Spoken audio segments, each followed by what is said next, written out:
What is up, everyone? Thank you so much for joining me today. I am Audrey, in my 2D self today. And I'm sorry for the technical difficulties. I don't know what's the issue with me streaming on Twitter and on Twitch at the same time. It seems like there's something to do with my Streamlabs, but I'm not sure why it does that. Honestly, I have no idea what the problem is. But before we start, how was 7.3's live letter, guys? FF14 7.3 had a live letter, producer letter live yesterday with Yoshi P, Murochi, and also Maihiro and Soken came on stream. Which was like super random. I was like, wait, why are all of these people coming on stream? But yes, I'm super excited for 7.3 actually. Are you hyped for the patch, Eula? Thank you guys for joining as well. XBB, how are you? Oh, thank you so much, Lavender. You're too kind. I usually use my 2D self when I'm lazy and don't want to put on makeup. So that is one of those days today. It's a Saturday night. I am lazy, didn't go out all today. Oh, actually, I did go to eat sushi for dinner outside, but I went out with no makeup, came back with no makeup, took a shower, and so yeah, here we are. Yes, the bangs showing through hats is great.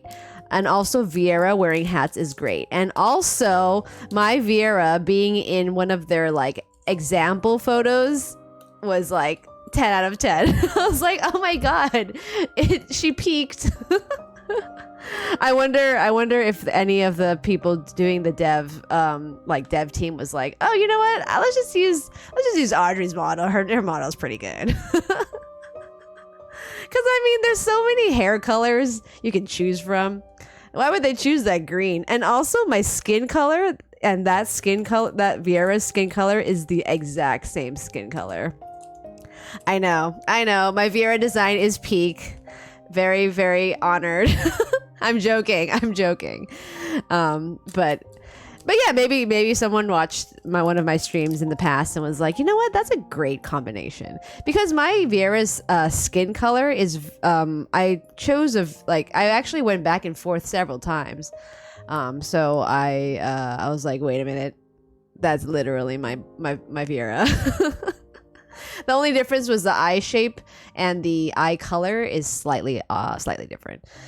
But also, her nose is the same as mine, which is insane as well. Lavender, you're a Rafayel main. You know what? Like, Rafayel, I used to absolutely hate him because he cock-blocked me so many times while I was doing anyone's pulls. Literally anyone else's pulls, he would cock-block me. And then I was like, you know what? I have so many Rafayel cards right now, I might as well just watch all of them.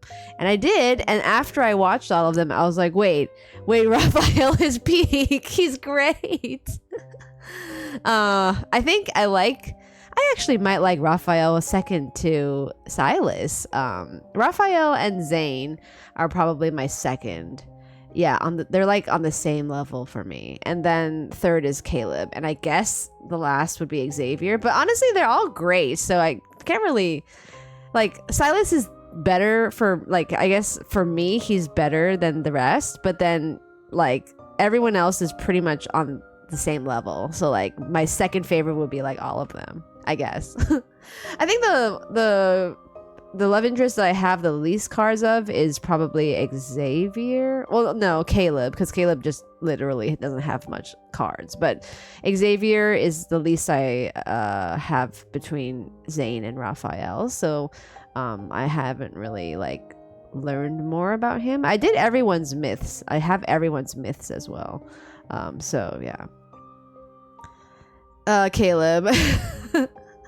He's not actually creepy. Like after you play his stories, it's like, oh, like that's actually really sad. His whole like story is very sad. And he just loves the girl. You know, he's like an adopted brother figure, but not really. It's hard to explain, but it's like, you know, it's a really big trope in Asia, like the caring like brother type of character. So that's probably why, like, yeah, I think Caleb is really popular, especially in Japan. I think he actually might be maybe one of the most popular in Japan. I'll have to check like Pixiv to see who has the most fan art with their tag. But it's hard to find because their names are pretty generic. And if you type in like their katakana name, you find like millions of other Japanese characters, anime or video game characters with those names. But yeah, I know when Mahiru Caleb was released in Japan, it was huge. Like anime across the entire country had like huge things for him, I think. Has such a tragic story. No one who went through what he went through would come out completely normal. Yeah, so like Devin, it on the surface level it seems really disturbing, but when you actually go into his lore, which is something that you actually have to do with the gacha, it's a lot deeper than what you saw. Like if, for example, for Silas, at first it's like, oh, like this guy is kind of like, is this a dark romance? Is this guy like what's going on? But then when you go further into his lore, which is all behind a paywall almost, it's like, wait, actually this is peak. But yeah, it just sucks like it has to be under like a paywall. But anyway, guys, let us just jump right in. I'm super excited to watch this Mermaid Rafayel story. I hope you guys are also excited to watch it. I am most excited to see how they animate all of these underwater scenes, because the last time I saw like a good underwater kiss was honestly FF10, Yuna and Titus. So if they can top that, I will be very surprised. Oh my god, I can show you guys actually. Let's just jump right in. Okay, so I R2'd Rafayel. Yes, Rafayel. I actually never really have him on my my home screen, but I R2'd him. Let me show you how How many tries did it even fucking take? How do I even tell? How do I see how many tries it took? Oh my god. It's like freaking out. Is it this? Look at this. You see this fucking bullshit over here? You see this fucking bullshit? It's actually fucking ridiculous. 343. That means it took me 34 pulls to get the fucking R2 for the fucking pink color. This just a glamour. Honest, just this fucking glamour. Dance around me? It took me 343 pulls, which is 34 pulls of 10. Absolutely insane. Oh, thank you, Devin. Watching lads from the side barely knowing the lore is very confusing. It's hard to like kind of follow closely unless you actually play the lore, because the lore is honestly better than anything in the story actually, because like the main story is great, but when you know more of the back lore, it's so good. Okay, so let me explain to you guys who are not familiar with Love and Deepspace. There is a mermaid, there is a dragon, there is a cyborg, there is a time traveler, and then there is Elsa from Frozen. Those are the 5 characters you have relations with, and those are the 5 characters you can romance. I will repeat. You have a mermaid, you have a dragon, you have a cyborg, you have a time traveler who's a prince time traveler, and you have Elsa from Frozen. So those are the 5, yes. And within those 5, their back lore is extremely, extremely deep. It's more than what you think, like gooning and whatever on the surface level, sure. But the actual lore is so deep. So Rafayel is a mermaid. As you can see here, he is a mermaid. And he's not just a mermaid, he's like a sea god. He's basically Neptune. Yes, Elsa from Frozen. So I can just show you guys. Let's talk about Elsa from Frozen. He's Zane. Zane is Elsa. He has like ice powers that like he can't really control, and he accidentally hurts the girl. It's like literally Elsa. And then he's also being, but like not like Elsa, but he's being controlled by he's not being controlled, but there's like this overarching antagonist god who kind of like fucks with Zane. And so Zane is kind of like self-sacrificing at the moment himself. Holy shit, what did he just ask me? Excuse me? I've never seen that before. Did you guys just see that? Anyway, so Elsa, this guy's Elsa. This is the time traveler. He's the time traveling prince. He's actually from like several thousand years into the future or something. I'm not sure the exact timeline. And then this is the cyborg. He's like a general of a fleet of airships that go into space, basically spaceships.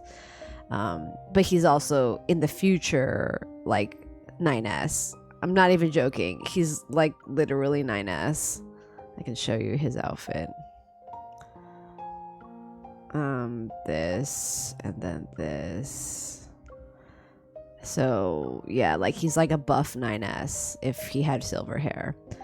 This is the cyborg Caleb. He's the brother, adopted brother figure, and this is Silas. Silas is a dragon, and even in this current timeline, he is still a dragon.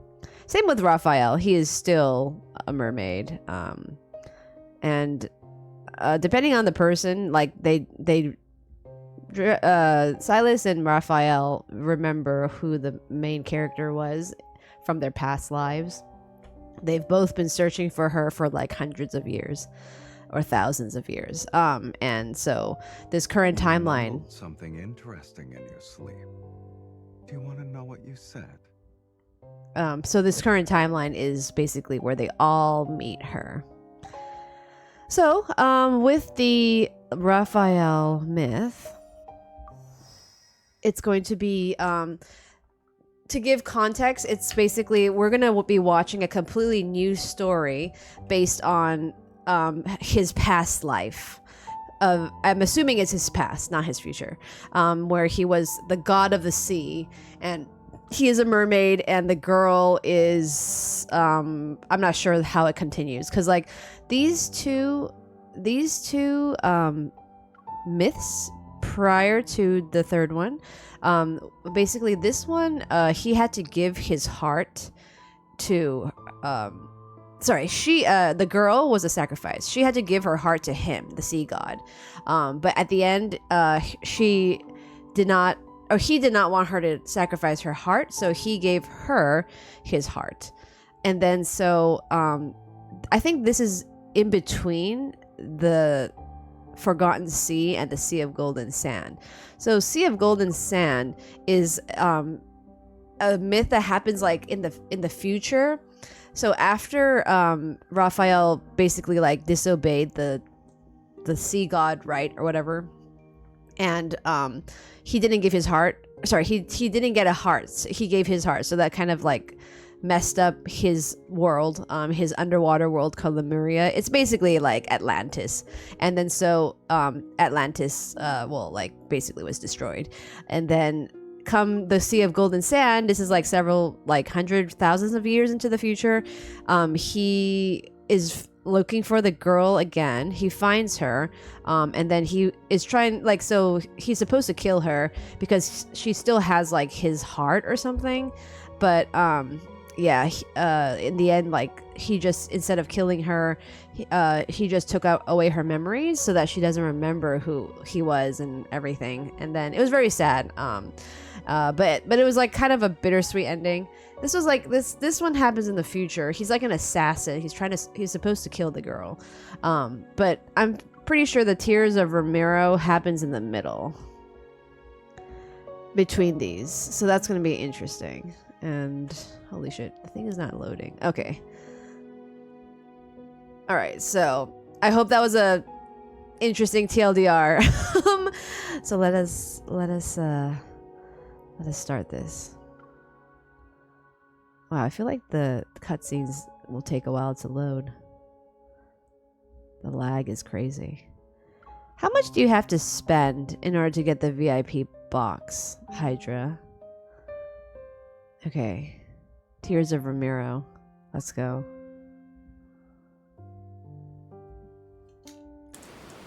Oh, shit. Let me know if it's too loud or too quiet.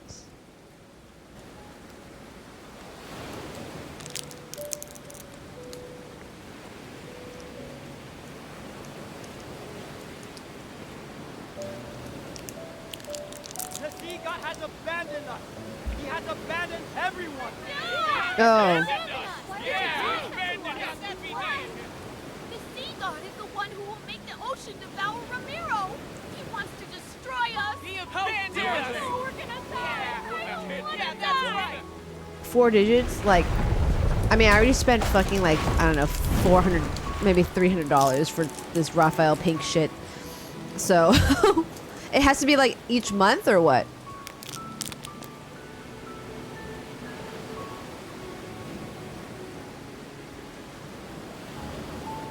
The bride of the sea god suffered this fate. Oh yeah, so in the previous myth, they were supposed to get married. The second night is already here. It won't be long until Ramiro is submerged. It will be just as the prophecy says. The citizenry is mired in unrest. Should this continue, chaos will inevitably unfold. My lord, we must find a way to soothe them. Huh. It's only an eclipse. There's nothing to worry about. In fact, gather all the citizens and tell them. Why does he sound like the that? Tome of the Sea God has revealed a new prophecy. We must hold the wave year ritual and have the bride of the Sea God make an announcement. Why does he sound like that? It sounds... Did you hear that? Bride of the Sea God. The guards grabbed my arm. So basically, she was supposed to be married to Raphael in the previous myth, but he sacrificed himself and gave his heart to her instead. And so I think this is like the aftermath. Didn't you say the Tome of the Sea God spreads lies and leads people astray? Not only is it untrustworthy. Oh. These matters are of no concern to you. Romero shall be reborn under the current Castellan. You will make that stone tablet reveal something, and then recite those words. Everything is at stake here, but you're still obsessed with your power as the Castellan.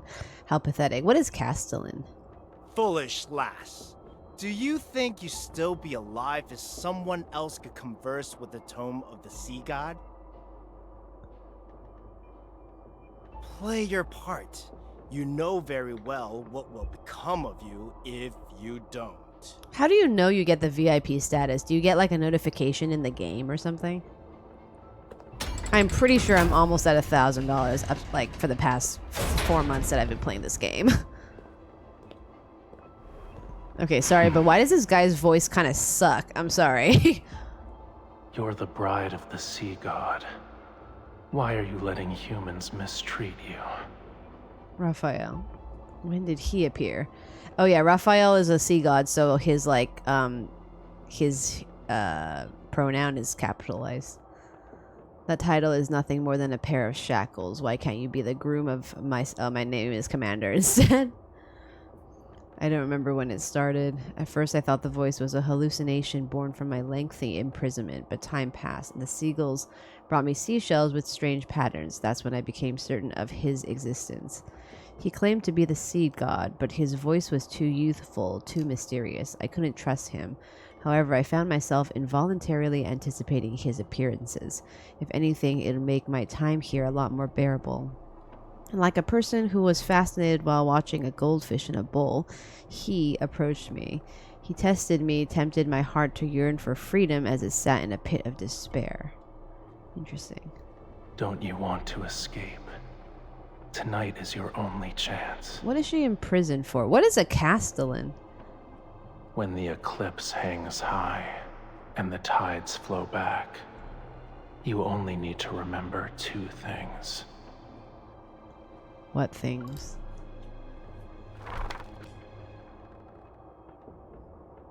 Okay. The sea god's Summoneo staff, the sea's ritualis hymn. When the time comes, I will answer your call. Okay. The last traces of his voice are buried by the horn. I look outside to see an anxious crowd gathering under the dilapidated tower. What do you mean? What do you want me to do? Are you still there? Silence falls over the tower. I squeeze my eyes shut and force myself to stay calm. His proposal is too sudden. It could be a trap as well. I'd be foolish not to question it. Even if it is a trap, does it matter? Is there anything more hopeless than being imprisoned here forever? I might as well take this gamble. Wait, why is she in prison, though? Rejoice, everyone! Okay. Do not fear this lunar eclipse. It heralds a new hope, a new future for Romero. We will not crumble under the waves. Okay. We've cast aside the sea god and left behind our hollow faith.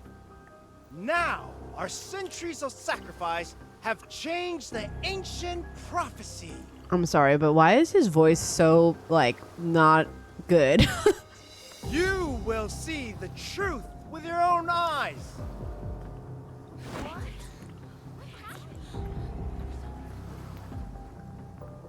Like, his acting is pretty bad. I'm sorry.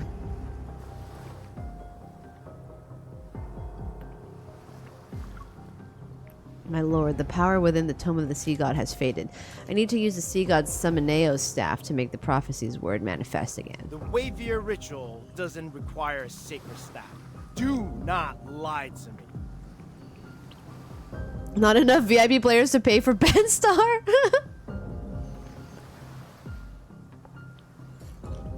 Imagine if Ben Starr is the sixth love interest.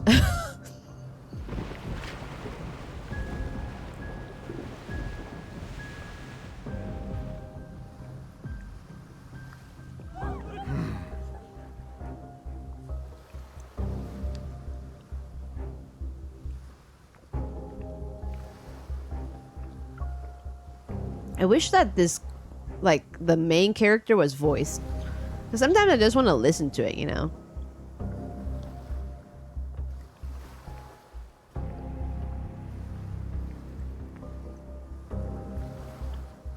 The ancient lyrics flow from my mouth as the staff slowly traces a totem-like pattern in the air. Suddenly, mysterious singing drifts through the biting sea wind. With my voice, it echoes from afar. Whoa. Whoa.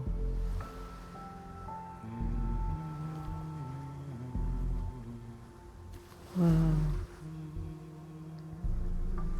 Good, he didn't lie to me. A slight feeling of relief washes over me as I face the wind and sing even louder.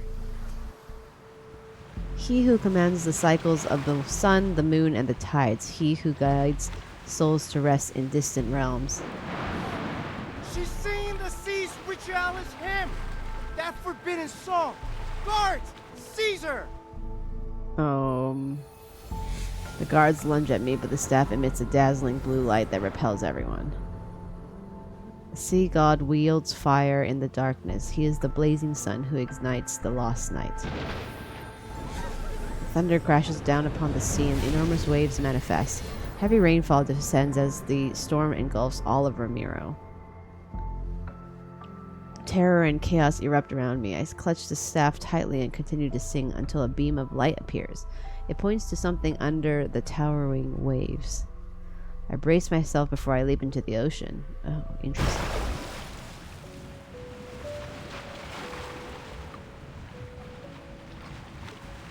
He said he would greet me, but this is a little too violent for my liking. I lose track of time before a magnificent yet ruined structure gradually appears. You're here at last. A voice as cold as frigid seawater drifts towards me. Ghostly light sweeps across the crumbling ruins. Like moonlight, it's reflected in my eyes. Before me is a slowly swaying fishtail. It's so magnificent that everything I have ever considered beautiful in my life suddenly feels plain and unremarkable. A human body with the tail of a fish and the power to control the ocean. Are you the sea god? My identity is of little importance. Several heavy chains are wrapped around his body. Powerful runes, barely visible, keep him immobilized. I've saved your life. Now then, release the seals that bind me. Oh. Why would the sea god be imprisoned in a place like this? Oh shit. Oh my god. Holy shit, look at this. I could be lying. Wow, I the can help music. you. But I can also let you drown in these abyssal waters to keep me company. Okay. Whoa. Oh my god. Just don't mind me I see here. you're unaware of what you've awakened. Why is he imprisoned? Legends say the sea god bears special what did she say? Observe him? Okay. Okay. Look at his hair.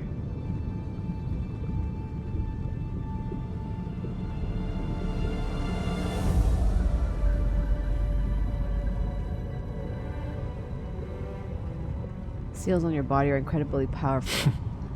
Your power alone is no match for these. Its scale is as cold as the lonely moon. At dawn, it shall pierce your heart. Holy shit, this is amazing. The This sea's ritualis hymn you sang, that is the answer. Aren't you afraid I'll take your scales? You shall find no hiding place wherever the sea flows.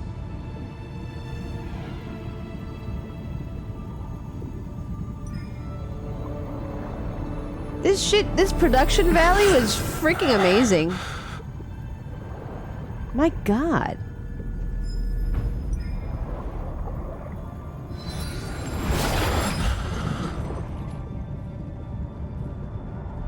What is that dagger? This is the mark you've been searching for. But it was also. Oh my god, I was thinking about that crownless. I don't know how to install it if I am using a VTuber though.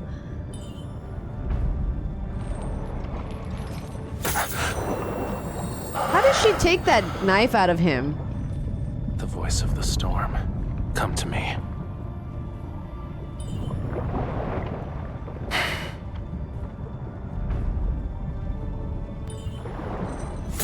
Looking respectfully.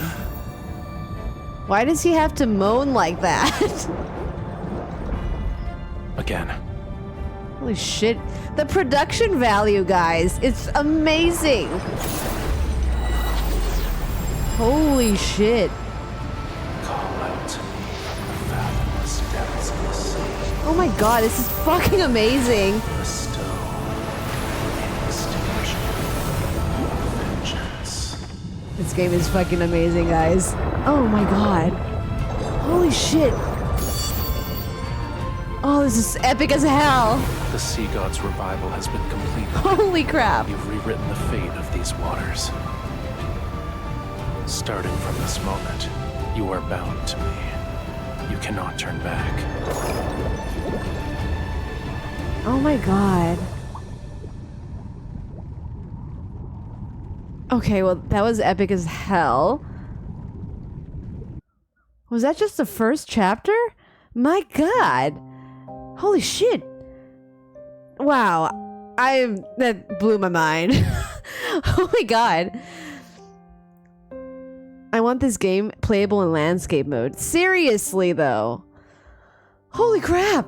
That was fucking amazing. Oh my god. Yeah, I wish that this game was just like cutscene after cutscene. Like, it's mostly a visual novel plus gameplay battle system. Battle system's pretty fun. But my god, if that like cutscene just now that we saw was actually the game itself, imagine how amazing that would be. Holy crap, the music and the acting and the production value is just insane. The production value in these cutscenes is so good. I know. Oh, I'm freaking like mind blown. Damn, Rafayel. The storm's roar filters through the seawater and resonates as whales' distant songs. My body feels impossibly heavy, yet scenes from my dreams gradually come into focus. The tome of the sea god cannot be wrong. She is the sea god's bride and our only hope. We need her if Ramira is to survive. She will be Ramira's future castellan, protect the land in the sea god's stead, and change the prophecy. Okay. Whoops, give me a second. 1 second, guys. Okay. Oops. I had to throw something away. They need more Bond stories so There's badly. still over half a so year agree. until your coming of age ceremony. Yet the gifts are already piling up. We've run out of space to store them. Everyone truly admires you from the bottom of their hearts, my lady. She's the sea god's bride and was raised by the Castellan. Her Simone! knowledge and abilities are I recognize her exceptional. voice anywhere. She is kind and approachable. A wonderful person deserves all the best things in life. Look at what our foolish devotion to the sea god brought. Death, disaster, and the prophecy that Ramiro shall be submerged more quickly. So Ramiro's like Atlantis. The sea god will never save Ramiro. The bride of the sea god is nothing but a farce! She and the sea god will destroy Ramiro! They lied to us! Run, my lady! Don't let them catch you! What? Can you hear them? Everyone is asking for you to die. Okay, I'm sorry. This guy's acting is just so And yet, distractingly you're the bad. I'm so only one sorry. Who can communicate with the tome of the sea god. I won't let you suffer a miserable death. I'll spare you so long as you obey me. How does that sound?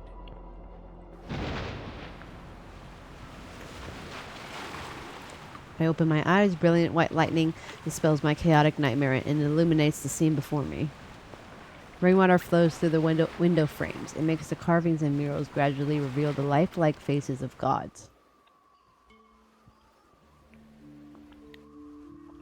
Are you awake? Oh, he's not a fish anymore? Oh, he can have human legs. Okay. He can walk on land? I have prepared a gift for you. Wait, I want to see what his, like, human model looks like. He lifts me up and directs my gaze to the steps below. Hawkern, his most trusted minister, the tower's guard captain. Those who had bullied and abused me are now on the ground.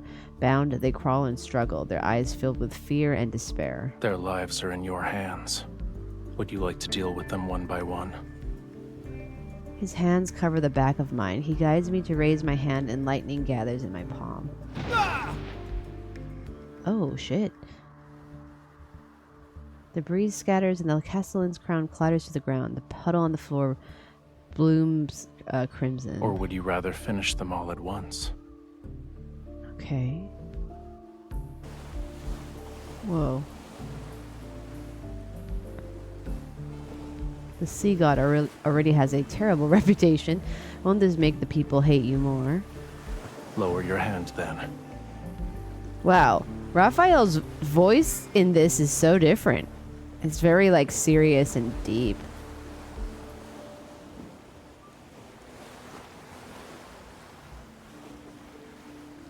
The faith of humans is nothing more than self-interest. They worship when they need something, and curse when they don't get what they want. Why should I care about reputations? Holy shit. As if he had his fill of watching their death throes, he releases my hand. The water vanishes. They claimed I've abandoned this world. Very well. I'll let them be a witness to true annihilation. Oh my god. This is only the beginning. Don't you dare become merciful too swiftly. You're overthinking it. I would never. The dying castellan struggles to prop himself up. His gaze burns with a fury that could shoot flames. You, if it weren't for me, you would have been executed. How dare you repay my kindness with betrayal? So the lamb penned for slaughter is obligated to thank the butcher? You're insane. I pick up a blade from the ground and hurl it at him. The blade stabs his shoulder. Oh god. Ah! Don't forget, your life is still in my hands. If I die, you will be cursed to perish in agony. Oh, why? Then we'll die together. Does it look like I'm scared? A swift death is better than living as a caged bird forever. A curse.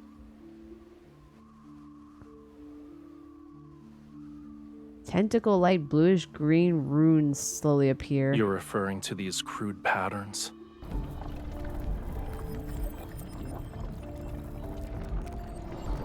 Stay still. What's Indeed, happening? it's an ancient curse, but it's far too weak to control my bride. Close your eyes.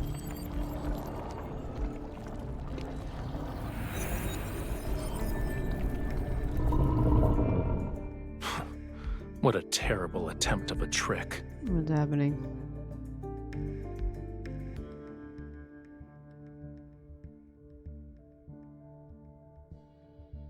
When I open my eyes again, whiffs of murky mist still linger in the air. Nearby, the castellan is suspended in midair.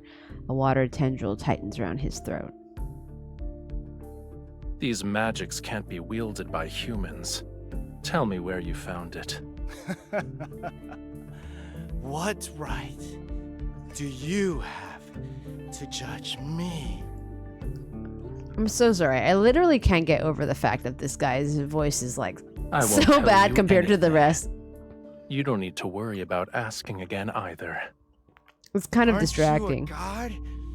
Why are you destroying everything? The Muria, Whalefall City. Now you want to destroy this island! Oh, interesting.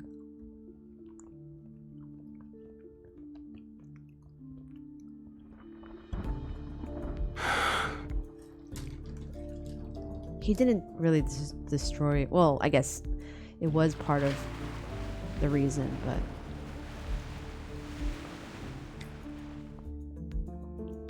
They're in a more appropriate place.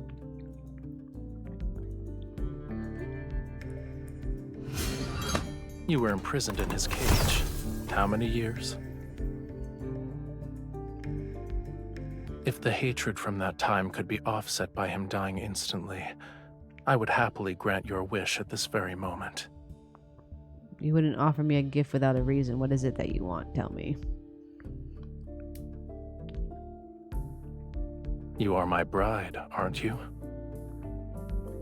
He touches the pearls in my hair before he lowers his gaze. So yeah, Removing unsavory elements from my bride's life is my duty. so like they were supposed to be married in his previous myth when when they were in Lemuria. But because she was like even if they were to be married, I think she would have to still give him her heart. So that's why he gave her his heart instead, and then that actually led to the destruction of Lemuria. So I'm assuming this is their reincarnation?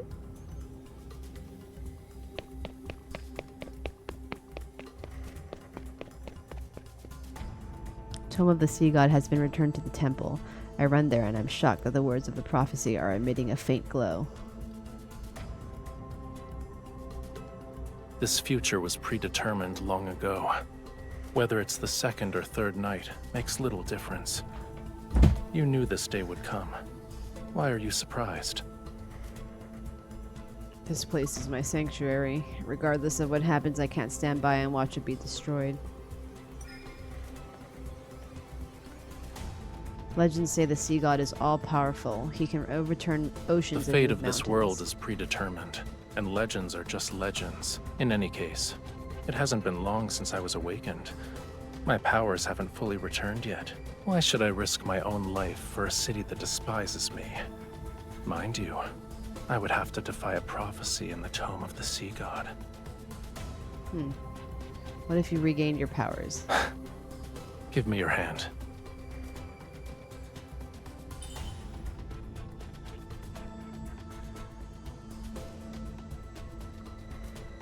A cool glint flashes as he cuts both our palms. He entwines his fingers with mine, and our blood mixes. It drips onto the Tome of the Sea God. This happens in the second myth. Golden light rises from the Tome of the Sea God, like threads of silk. They unfurl in midair and weave together to form poetic words. Lemurians who seeketh absolute power combat the treacherous tides, dive into the deep for pearls, find a true love. There were hidden prophecies in the tome.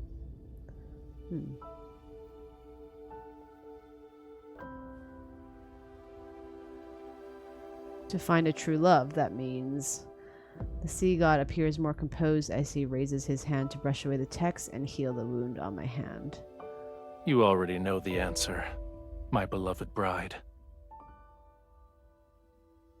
You knew you needed me to restore your power, that's why you gave me those gifts. You're more clever than the humans I'm familiar with. Now that I understand his intentions, I feel oddly relieved. According to the tome, you'll regain your power and stop the sea from swallowing Ramiro if we fall in love. As things stand, this is your only option. But falling in love doesn't happen instantly. All the while, the threat of this land sinking below the waves looms over us. Kiss him? Okay, let's go.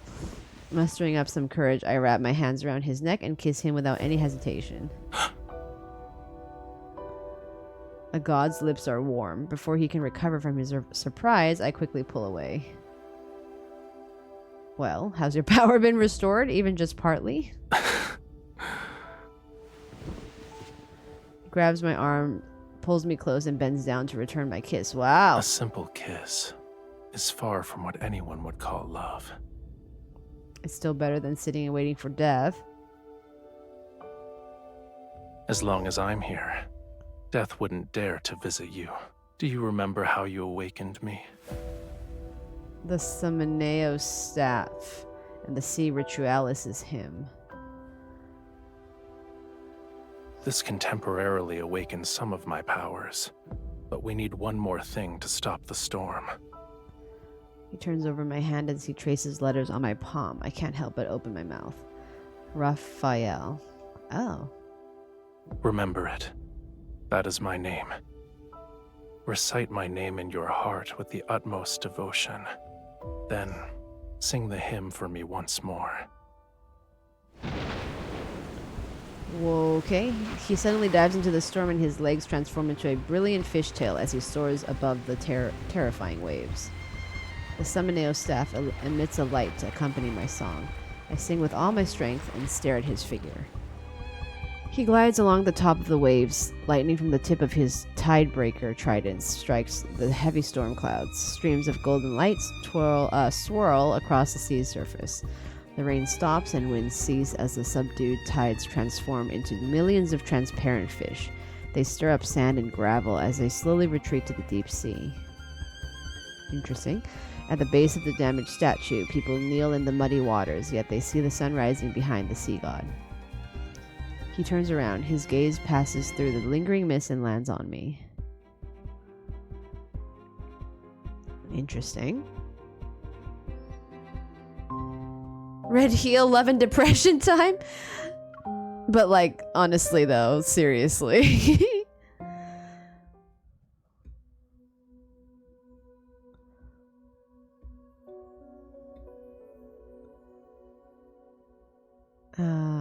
They're imprisoned in water cages under a waterfall. Okay, I know that Rafayel didn't spare Hawkern just to let me have my revenge. For him, Hawkern might have some value. I tried to ask him about it, but Rafayel wouldn't give me an answer. As the heir to the previous Castellan, I become the new ruler of Ramiro. Wow.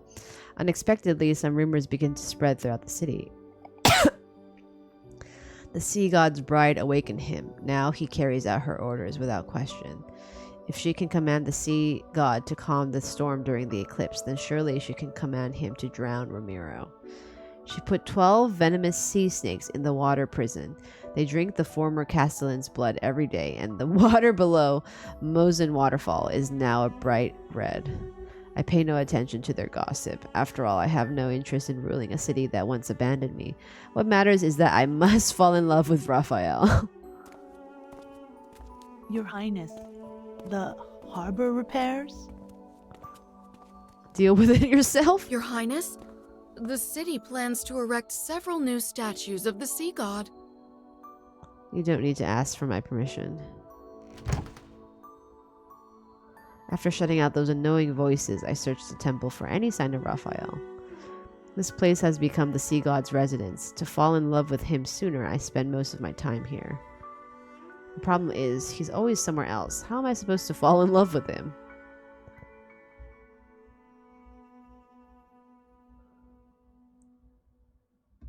You forgot about the scale already? Hmm?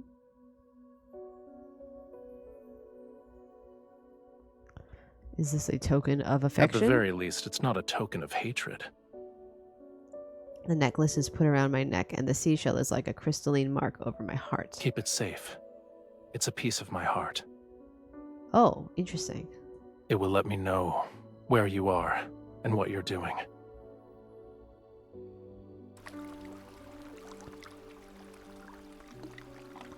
He can track my every move, but I have no idea what he's up to. It's not exactly fair. In the center of the temple, several springs converge into a deep, mysterious pool. The waters churn and the currents with white sea foam are connected to the deep sea. Yeah, I'm wondering that too, Eula. I'm like, I want to see his legs. Even though in his regular model he has legs, but like...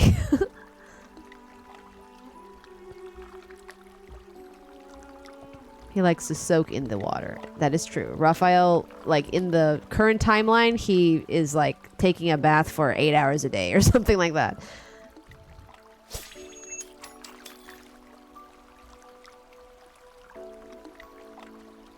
Is he not here? There is no response under the water. I'm about to give up when I catch a glimpse of an unusual light flashing below the surface.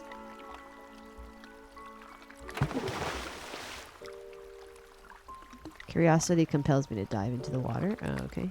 Oh, he's his mermaid It's form. impolite to enter my bedchamber without greeting me first. Raphael floats to the surface, his long hair spreading out along the water surface. I can barely see his tail. It's like a streak of cold yet beautiful multicolored sunlight you'd see during a sunrise or a sunset. I supervised the renovation of this temple when I was 15. If anything, this place should be mine. You are correct. I shouldn't have stopped you. He tries to drag me into the water, and the churning currents instantly transform into a ferocious beast.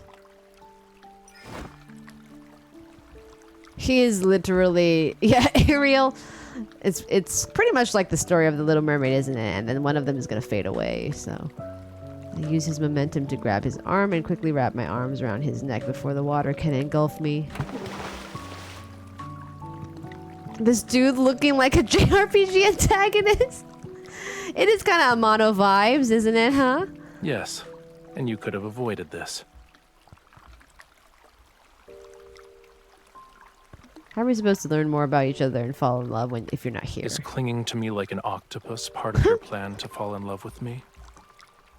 Cuddling can be used to gain affection, but there's also another reason. A cold water droplet slides across the tip of my nose. I sneeze multiple times. Why are you so delicate? The water in your bedchamber is too cold. Why is it freezing? Is there a problem? Only humans have a habit of parboiling themselves. The hell does parboiling mean? It's called taking a hot bath.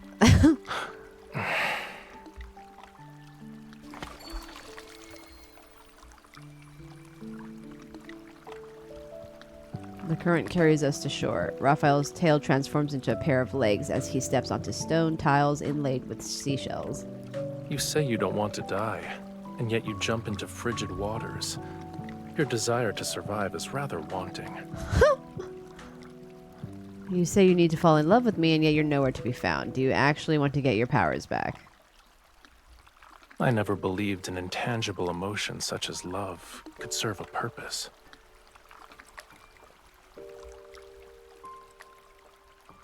It's not burning, and it's warm. Are you no longer afraid? He creates several more spheres of fire and uses them to dry my hair and clothes until they're comfortably warm. I'm only following the tome's revelations because I don't have an alternative. I won't fall in love with you. It doesn't matter how close you get. Well, I don't get it. Like, doesn't he remember her? Doesn't he know that she's his bride from the previous reincarnation? Don't misunderstand. I think I'd actually have feelings for you.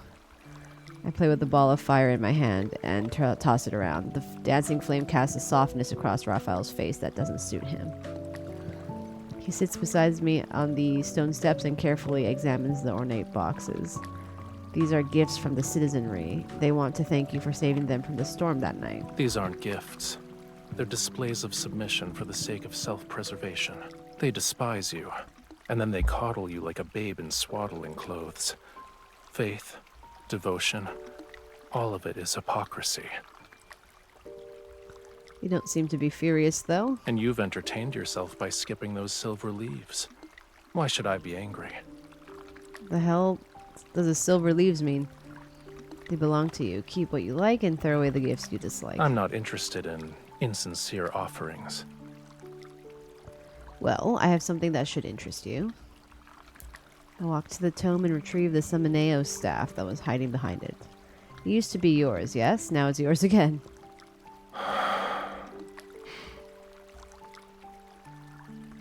You are its rightful owner. Oh. He gestures for me to look at the ruby on the staff. There's a strange, distinctive mark on it. It's your name written in the Lemurian language. It belonged to me, but it seems I gave it to you. so it's yours now. I don't remember that. What a coincidence. I don't remember it happening either. Sansky, how are you? Thanks for joining us. He's a mermaid. This is Mermaid Rafayel. Perchance it was before my long slumber, or it happened in a more distant past. We are watching The Little Mermaid, Love and Deepspace version.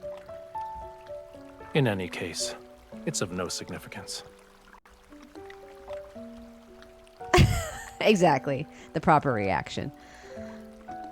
The Tome of the Sea God. Why would you give me a precious staff? I'm not sure. Maybe it's because I liked you.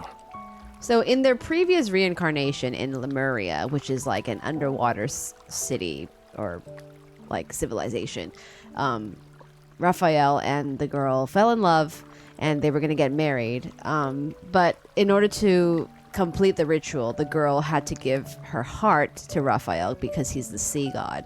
Raphael didn't want her to sacrifice herself, so he gave her his heart and basically doomed his entire civilization. So I'm assuming that this current timeline, when he is still a sea god, is after, and I guess they all forgot their memories.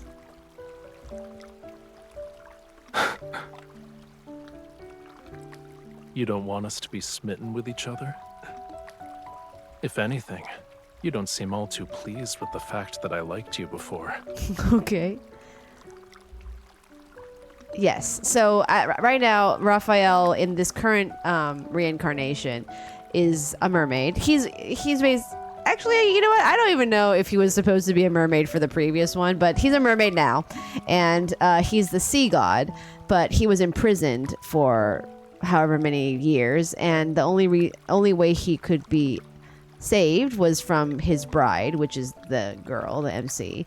And in order for him to restore his powers, they have to fall in love again. That's the TLDR of what's happening right now. If we truly had feelings for each other in the past, then falling in love again might not be so difficult. What should I fall in love with, though? If I only admire his appearance, then we'd have an unstable foundation. Your thoughts are impolite, I presume. I was thinking about the god I'm supposed to fall in love with. I'm wondering what his character is. For example, I like to learn about his likes, his dislikes, his strengths, his flaws. If you knew those despicable aspects and flaws, would you still fall in love? They say that if someone can accept even your most awful aspects, then it's true love. It touches the soul. In other words, an ignorant, foolish impulse. Okay. For the sake of survival, I'm willing to sacrifice some rationality. It's not difficult for you to discover what kind of god I am. He moves closer and lifts the seashell hanging around my neck. When the next full moon arrives, you will find the answer you seek. Okay. What do you mean?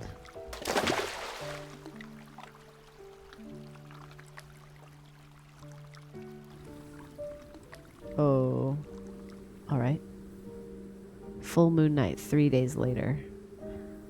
Okay. The necklace's seashell emits a soft glow. It guides me out of the city and into a dense forest at the foot of Mount Anyuna.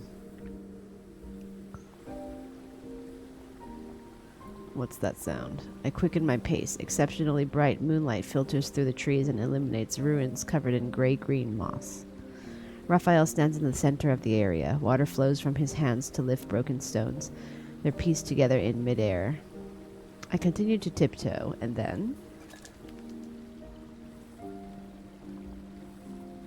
What is he doing? I heard you breathing earlier. Who do you think you're trying to scare, mortal? You brought me here in the middle of the night just so I could watch you build a house? I recognize these as the oldest ruins on the island, but no one knows their origins. Correct. Come closer. You're in the way.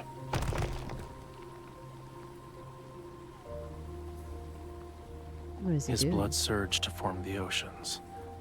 His scales transformed into the stars above. His bones became the whales who bore the sun disk, the moon clams that measure time, the coral bridges that lead to the netherworld. That's the creation myth for how the sea god founded Lemuria. Are these ruins connected to the sea god? This place is part of the Island of Songs. The name sounds familiar, but I can't remember anything about it. As I'm deep in thought, more stones rise with the flowing water. They connect the broken walls and ruins to gradually form a shrine. Interesting. It preserved Lemuria's history, as well as the important chronicles of every sea god. The sea god you want to learn about is here. These are the stories about the sea god, but not the story of Raphael. There's no difference. One day, I will become another sea god who's depicted here. The name Rafayel shall be forgotten. He tilts his head back as if he's using somewhat real yet illusory fragments to search for pieces of his memories. That doesn't sound like a good thing. Yet you want me to get my powers back, so I can ascend and become a true sea god. You're not wrong. Flowing water gradually disperses and the shrine crumbles apart once more. It has returned to being ruins. What about you? After you regain your powers, what do you want to do? I'll start with finding the person who sealed me away at the bottom of the sea. Do you remember who it was? I will eventually. Empathetic, I nod. I know what it feels like to lose your freedom. You were sealed away for so long. You must really hate that person. They aren't even worthy of my rancor. However, I won't let them go unpunished. He glances at the moon before walking into the dense forest. I hurriedly catch up to him. There's one thing I still don't understand. You forgot who sealed you away. How do you know that I can break your seal? You are the sea god's bride. You're the only one I would choose. Mm-hmm. And you were the only person I could sense when I was sealed away. As he says this, a cryptic smile suddenly appears on his face. It was ironic. I first heard your voice as you slandered me. You said the tome was worthless since it couldn't find the sea god. However, it somehow revealed the location of his bride, so you were captured and forced to suffer. You said I abandoned my bride, played with whatever caught my fancy, and questioned how I could be the sea god. You claimed I was worse than a sea cucumber. What the heck? Also,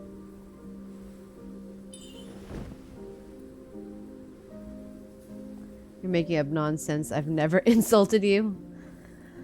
I argue while frantically trying to think. However, I have insulted him a few times. I eventually realized that when you talked to yourself or slandered me, it meant you were in good spirits.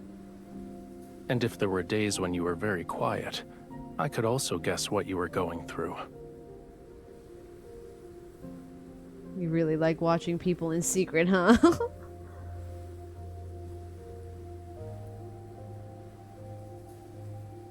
That's an incorrect assumption.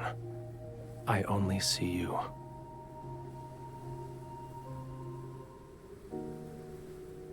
Oh, you can see a bit of his, like, legs-ish. We had wandered to the shore without realizing it. Moonlight casts a shimmering glow across the sea surface. Blurry, distant stars sparkle where the ocean meets the sky. Oh, look at What his is it? hair.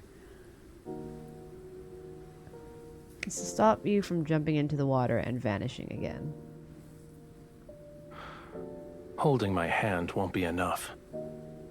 If you keep disappearing, it'll be hard for me to fall in love with you. You should at least tell me what you're doing and where you're going. Would you like to accompany me this time? He raises his hand and the moonlight condenses into a strand of silver thread at his fingertips. Then it descends onto the sea's surface. Every stream immediately becomes visible in the water's reflection. They follow the moonlight, coil around his cupped hand and dance. The perfect opportunity is right in front of you.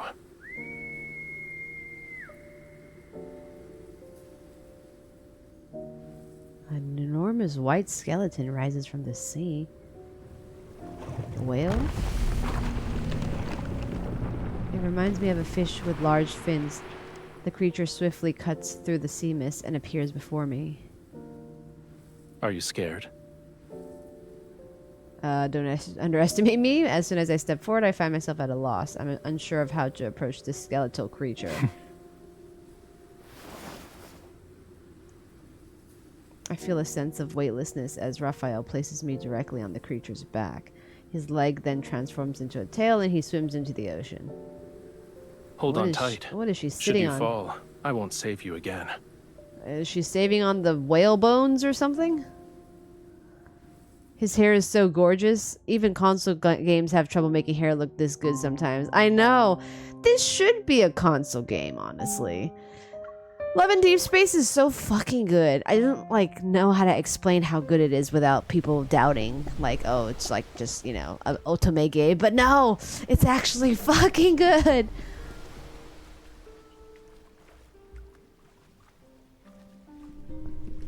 Is this your friend, Raphael?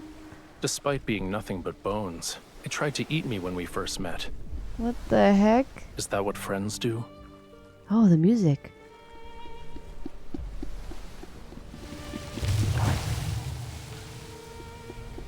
Oh god. The Fantasia shark is very temperamental. Fantasia I shark? advise you not to provoke it. If you throw caution to the wind, it'll reduce you to a pile of bones with just a few bites. Oh god. Its species died along with Lemuria. I have no idea where this one came from. Could it actually be your friend from before you went to sleep, I mean?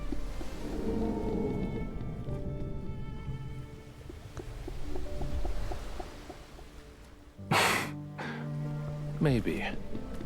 I caught glimpses of its shadow in Whalefall City. According to the legend, it was the most magnificent and beautiful place in all of Lemuria. Sorrow and suffering don't exist there. Humans and their myths have never shied away from exaggeration. I don't remember what Whalefall City looked like. Only when the sea god's power is restored can all slumbering Lemurians be awakened. And then, Whalefall City shall return to this world. Wow, this music is great. You're implying that yours isn't.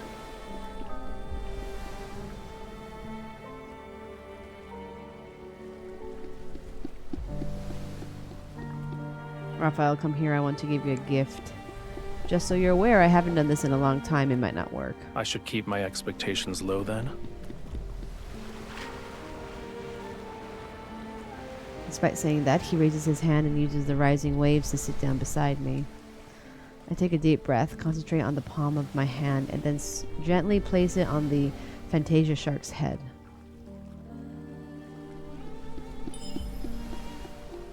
Hmm?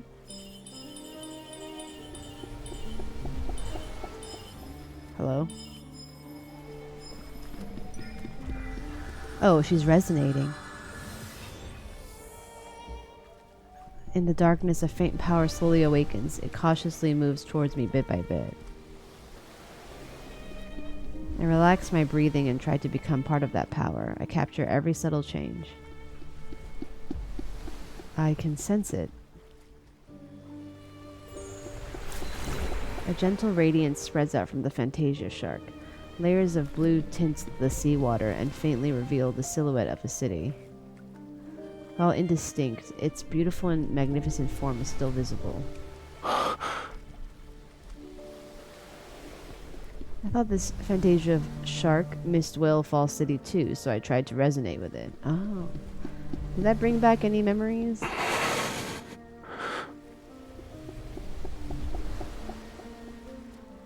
Raphael doesn't say a word until the water turns black once more. I'm forced to break this strange silence. I didn't expect it to work. I haven't resonated in a long time, and I only used it to help others find lost crabs and turtles. Thank you. Hmm? You helped me see Whalefall City. I'm expressing my gratitude. You're welcome. The moon has disappeared as sea fog descends with the heavy clouds that engulf our surroundings. As the fog grows thicker, my doubts continue to take root in the depths of my heart. You still haven't told me where we're going, Raphael. We'll arrive at our destination once the fog clears. But... Just as I'm about to press for more details, I suddenly feel like my mind is being enshrouded by fog, and my consciousness becomes heavy. Something's wrong with this fog. The fog is as it should be. All you need to do is close your eyes and get some rest while you can. Interesting. Why did I fall asleep? Did you get enough rest? How long was I asleep? Where am I? The surrounding seawater surges violently. It rushes with the force of 1,000 avalanches towards a massive oceanic abyss. It's like a crack between heaven and earth. It seems as if the entire ocean is about to collapse. The thunderous roar is so deafening that it makes my ears hurt, and a sense of foreboding washes over me. Raphael, please don't tell me we're going there. I thought you were eager to help me get my powers back. This is what the Tome of the Sea God means by combat the treacherous tides. Now I understand what he meant when he said opportunity. Is it too late for me to change my mind? What do you think? I sigh. I resign myself to my fate as I hold him tightly, close my eyes, and allow him to take me into the bottomless oceanic abyss.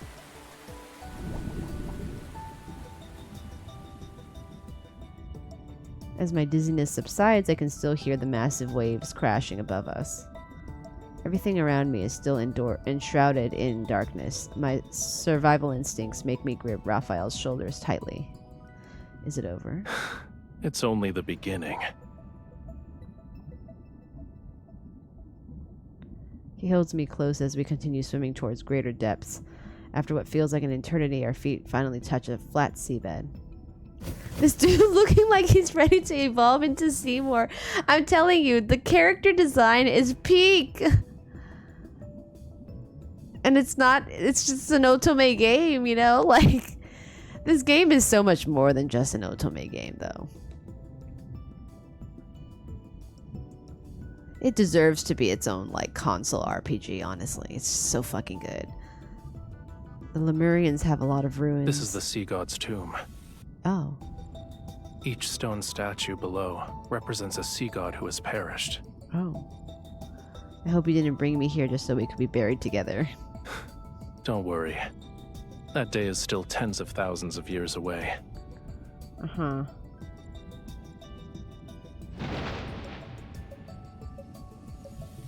Stop pretending. I know you can hear me. Who? Young sea god, I've already told you. Guardian statue. The bond's mark that is etched into your soul was never complete. You cannot enter the sea god's tomb, let alone reforge the Tidebreaker Trident. Why is this guy's voice so good and the other guy's voice sucked ass? I've already brought the owner of that mark. Even when I'm pushed forward, I'm still trying to figure out what the bond mark is. If we're together, wouldn't that make it complete? You are correct. Statue slowly turns towards me. To awaken the sea god, you must traverse the 33 levels of the sea god's tomb to reach its depths, and to offer the Tidebreaker Trident on the altar. It sounds like a deep dungeon. FF14. Once the trial is complete, you can reclaim the sea god's power. Combining Raphael's words with the statues, I realize what's happening. There are statues representing past sea gods in each level of the tomb. I am so excited for the deep dungeon in Ilmeg of FF14. Just throwing that out there. Anyway, does that mean we need to defeat all of them? Then you'll be able to complete the trial and regain your powers. Are you scared? No. I'm not. Dying here is no different from dying in Ramiro. If we succeed, my chances of living a long life will increase. Right. Take back those pessimistic words. It's not if we succeed. It's when we succeed. Leave everything to me. You just have to do one thing. Which is? Don't die. Oh. It's like famous last words or something. Because in the trailer you see that she does like sacrifice herself or something. The Tidebreaker trident materializes in Raphael's hand as he walks to the stone gate. I take a deep breath and summon a silver sword. Let's begin. We're going into the deep dungeon. Speaking of FF14, James, you said, how does it feel to have your Viera be famous? I swear to God, they were watching. Ask UGP for the royalties. I swear to God, I was talking about this earlier, but like even her skin color is the same. And I did not choose a default skin color. I chose this very specific skin color that matches her hair and her eyes. So I was like, wait a second. The key to passing this trial isn't to defeat the statues. It's related to reaching the altar. The dev team saw your Viera and put you on blast. My Viera, who's like usually half naked, like her butt's hanging out. They doxed her. But like honestly, she looks so much like my Viera. It's kind of uncanny. I know you can make you can make that Viera anywhere. Anyone can make it. But I have not seen a single person with that color hair with my hairstyle and nose shape and face shape Viera. I have not met that like exact type of Viera in the wild. Yeah, I don't know. If so, it's probably just like someone was watching a stream. Yeah, the eyes are slightly off, but very close. Exactly. Give me one Viera that has mint green hair that's not you. Exactly. No one else, literally, no one else has this colored Viera. Like, no one. No one has that color. I barely see it. I barely see it. Thank you. Thank you. I'm obsessed with her. This is her previous hairstyle, but I changed her hairstyle like, I don't know, after I finished Shadowbringer. So now her hairstyle is literally the one that they used in that Viera picture yesterday.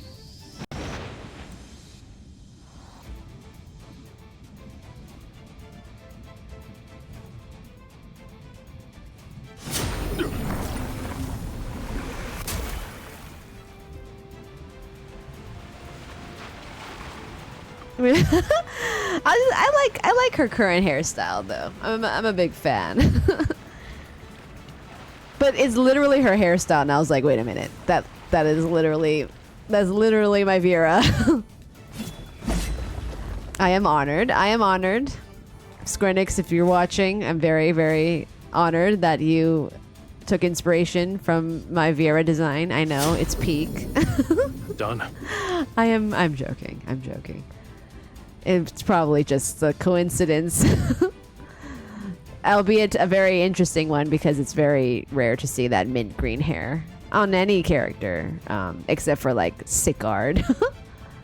What is the meaning of this? Why is the latest incarnation of the sea god so disrespectful? Well done. A young god should have a young god's vitality. This won't do. We need to add a new rule.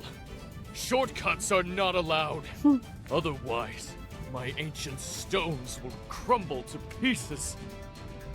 How is it over already?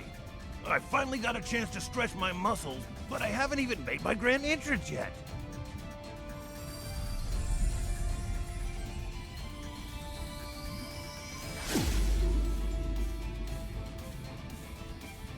Ye who desires to ascend to true godhood, the deep sea shall inscribe your name. I shall cleanse thy body, temper thy weapons, and restore thy lost memories. What the hell?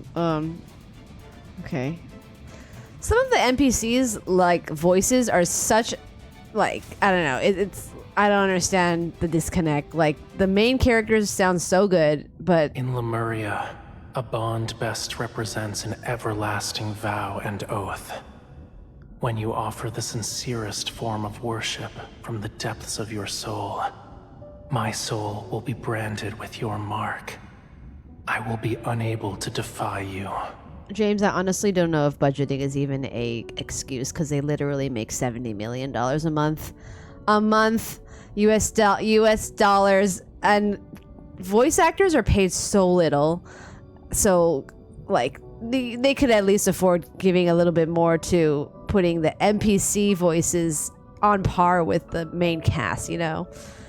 Like, voice actors are paid so ass sometimes. I think that's probably also one of the reasons why there was even a SAG strike, because the salaries for...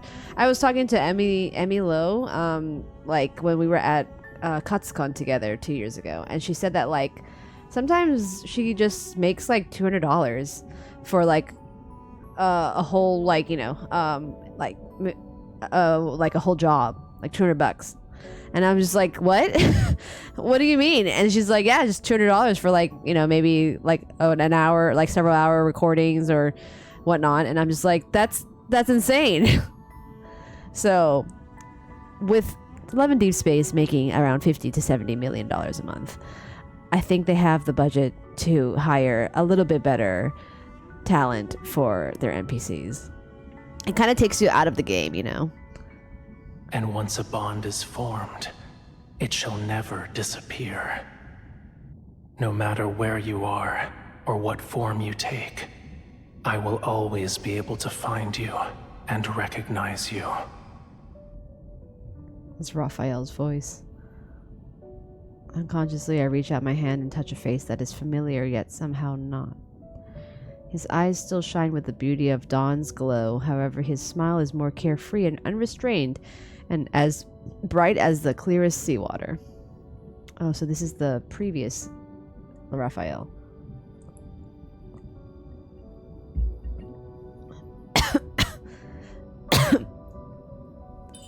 Excuse me. The Lemurian Covenant, I promised you. What did you promise? I offer you my heart. Yes, this is what happened. I'm willing to give you my heart. The sincerest worship. So that's what happened in the previous myth, where she gave her heart to him, but he didn't want it, so he gave his heart to her, which led to the destruction of Lemuria. I will bear your mark. I'm willing to have your very being etched and engraved onto my soul. In a trance-like state, I hear myself say unfamiliar vows, yet every word seems to come from the depths of my heart.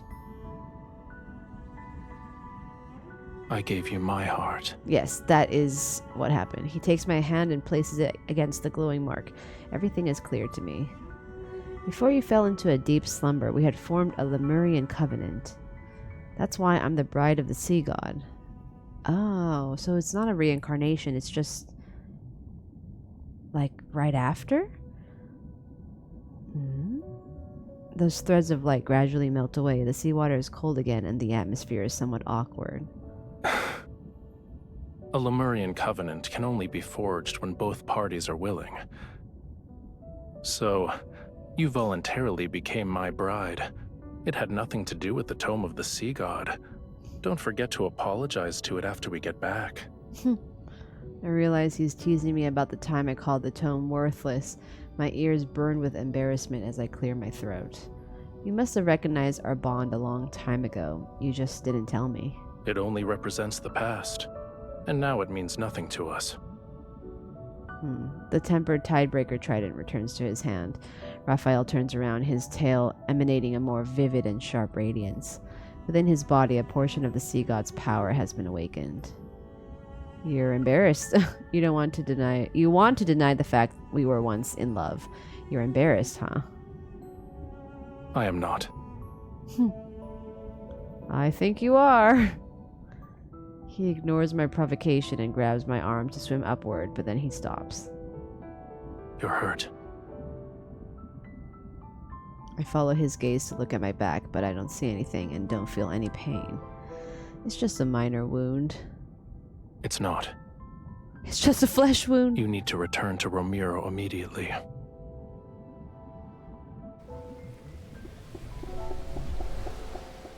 Raphael brings me back to the surface and the Fantasia shark carries us to Ramiro. Loosen your clothes. I need to treat your wound immediately. Okay. Is it that bad? It doesn't hurt. Raphael holds my shoulder with one hand and places his other hand on the back of my neck. Warm power emanates from his palms. Ooh, it hurts. A pain from deep within my bones erupts and heads straight for my heart. It's so intense that I almost fall into the sea. Oh, shit.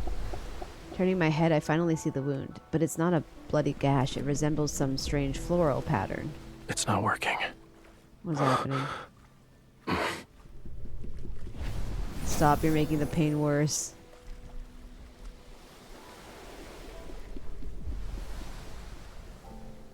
Yet, long after Raphael stops, the pain doesn't subside. I break into a cold sweat, and the drops reaches my eyes. The drops reaches my eyes. They trigger another kind of sharp pain.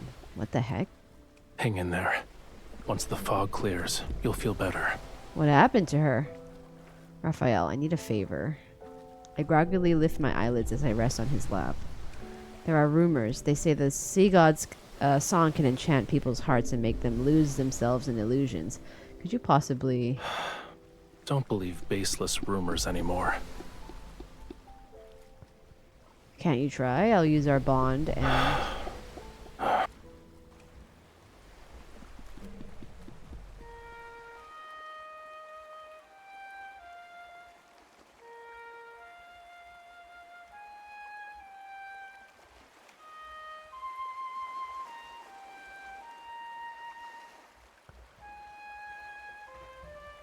He's dreaming now? What's going on?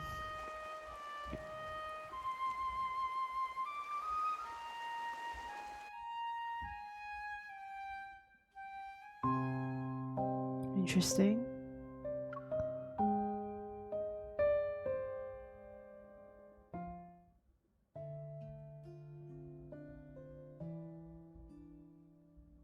What is her wound?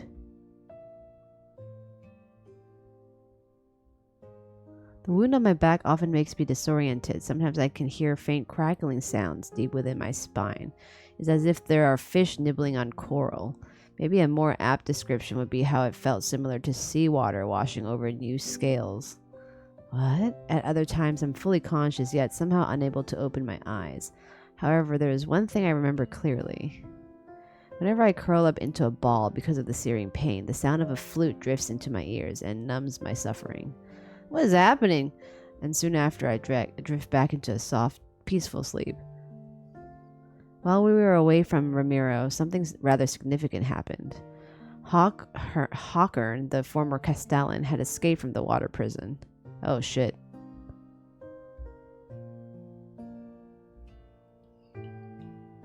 We've already dispatched a group to search the entire city. As soon as they find something, I'll make a report.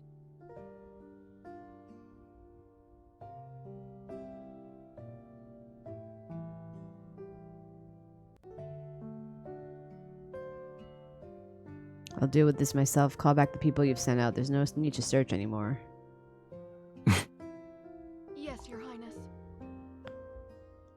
When I wave my hand, Pea quickly retreats as if she's been pardoned from execution. You let him escape. Beasts of the deep only bear their real fangs when facing death. Humans are no exception. Making him believe he still has a glimmer of hope will force him to reveal his plans. Aren't you afraid he might have a secret weapon? You should be prioritizing your health. What's wrong with the girl? He applies a slight pressure with his hand. I subconsciously try to pull away from the pain, but he grabs my shoulder and presses my back onto the bed. This ointment is made from gold feather algae. It's the best medicine for wounds in Lemuria. Stay still if you want to be hale and hearty again. Then be gentler. I am being gentle. Are human bodies so fragile that they can't withstand a tiny amount of pressure? Yet he still lightens his touch as he applies the medicine, his cool fingers gliding down along my spine. I could call for that lady in waiting and have her take care of you instead. No, you're doing well. I like it when you look after me. His face betrays nothing. However, in the dim lighting, I notice the tiny scales rising subtly on his neck. Tiny scales? I see. He likes being praised. I quietly take note of this small discovery. Okay. The close-up, he's like really close in your face. That night, I develop a fever again. It often happens during these past few days. Raphael says this means my wound is healing, but feeling dizzy with a parched throat is still a miserable experience. Raphael, could you lend me your tail to cool down again? No. We agreed that last night would be the last time. Through the translucent curtains, I can see him lazily soaking in the pool, his tail creating ripples across the water surface. It's not like I'll do anything. I only want to lean against it for a bit. Whose fever became so severe the last time that she thought she was eating fish. The heat inside my body is still making me miserable. Pretend to be weak. Raphael, are you still there? I think my ears are ringing. I can't hear your voice anymore. Truly? That's not good.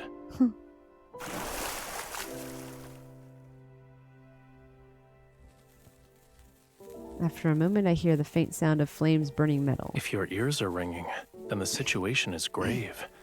We'll have to make a cut along each ear to let some blood out. Oh god.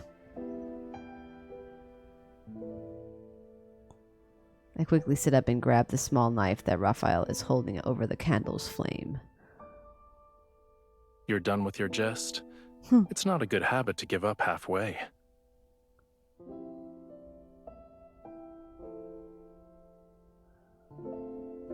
But in the end, he gives in. His tail is cool to the touch as I rest my head on it, and I meet his lowered gaze. Also, unrelated, but this song that's playing right now is one of the best songs of Love in Deepspace. I think it's called, I'm not sure if it's an official title, but it's called Eternal Aurora. One of the best songs of this entire game. How much longer do I have to wait for my wound to heal? You'll make a full recovery soon. The mirror beside me reflects a flash of red, and I see the floral pattern. It's slowly fading, but it has left behind jagged, frightening marks. Voices I heard have become different. At first, sounds I usually ignore suddenly become louder, bubbles popping, fingers brushing against surfaces, heartbeats rising and falling. And the sound of churning water becomes increasingly clear in my ears. Even though the temple is far away from the beach, I can still hear the movements of the tide. Why are you so concerned about this injury? It will make you more like a Lemurian. Your senses become heightened, so you'll be able to hear the call of the most distant oceans and see extraordinarily vibrant colors. Is she turning into a mermaid or something? He absentmindedly runs his fingers through my hair. But you are a human. You'll become an outcast on land.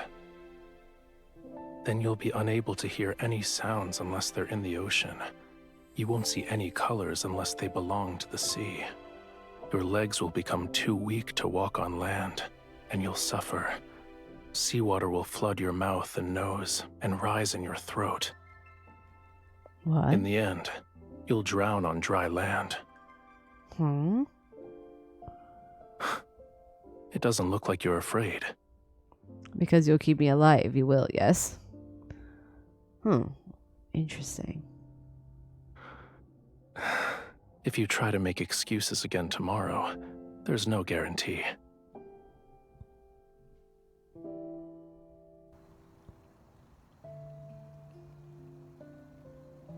As I slowly recover, Ramiro's short summer arrives. The scent of flowers, which had been absent, permeates the wind. At night, I climb to the roof of the temple and look at the port. The people are setting up tall platforms for bonfires. Perhaps they're preparing for the Sea Gratis festival once again, centuries later, to express their reverence for the sea god. It was once Ramiro's grandest festival. People would thank the sea god and pray for his blessings and protection.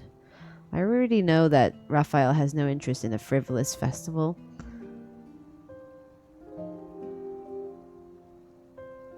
You're still injured. I know, so I didn't leave the temple.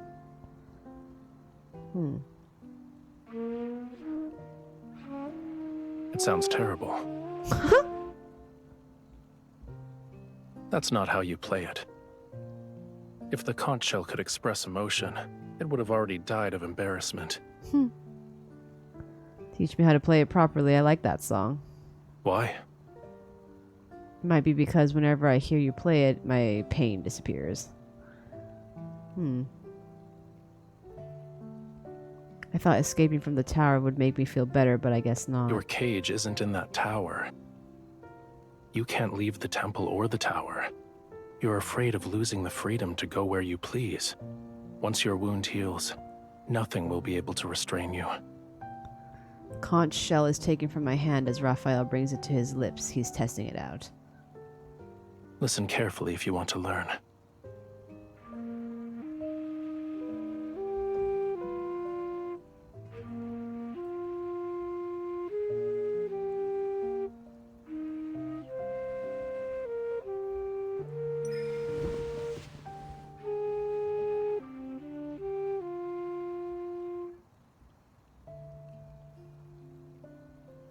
I lean against Raphael's shoulders and let the vibrations... Oops. This island, this entire region, shouldn't be unconquerable obstacles in your search for freedom. No matter how many identities Ramiro's people bestow upon you, you aren't obligated to fulfill them.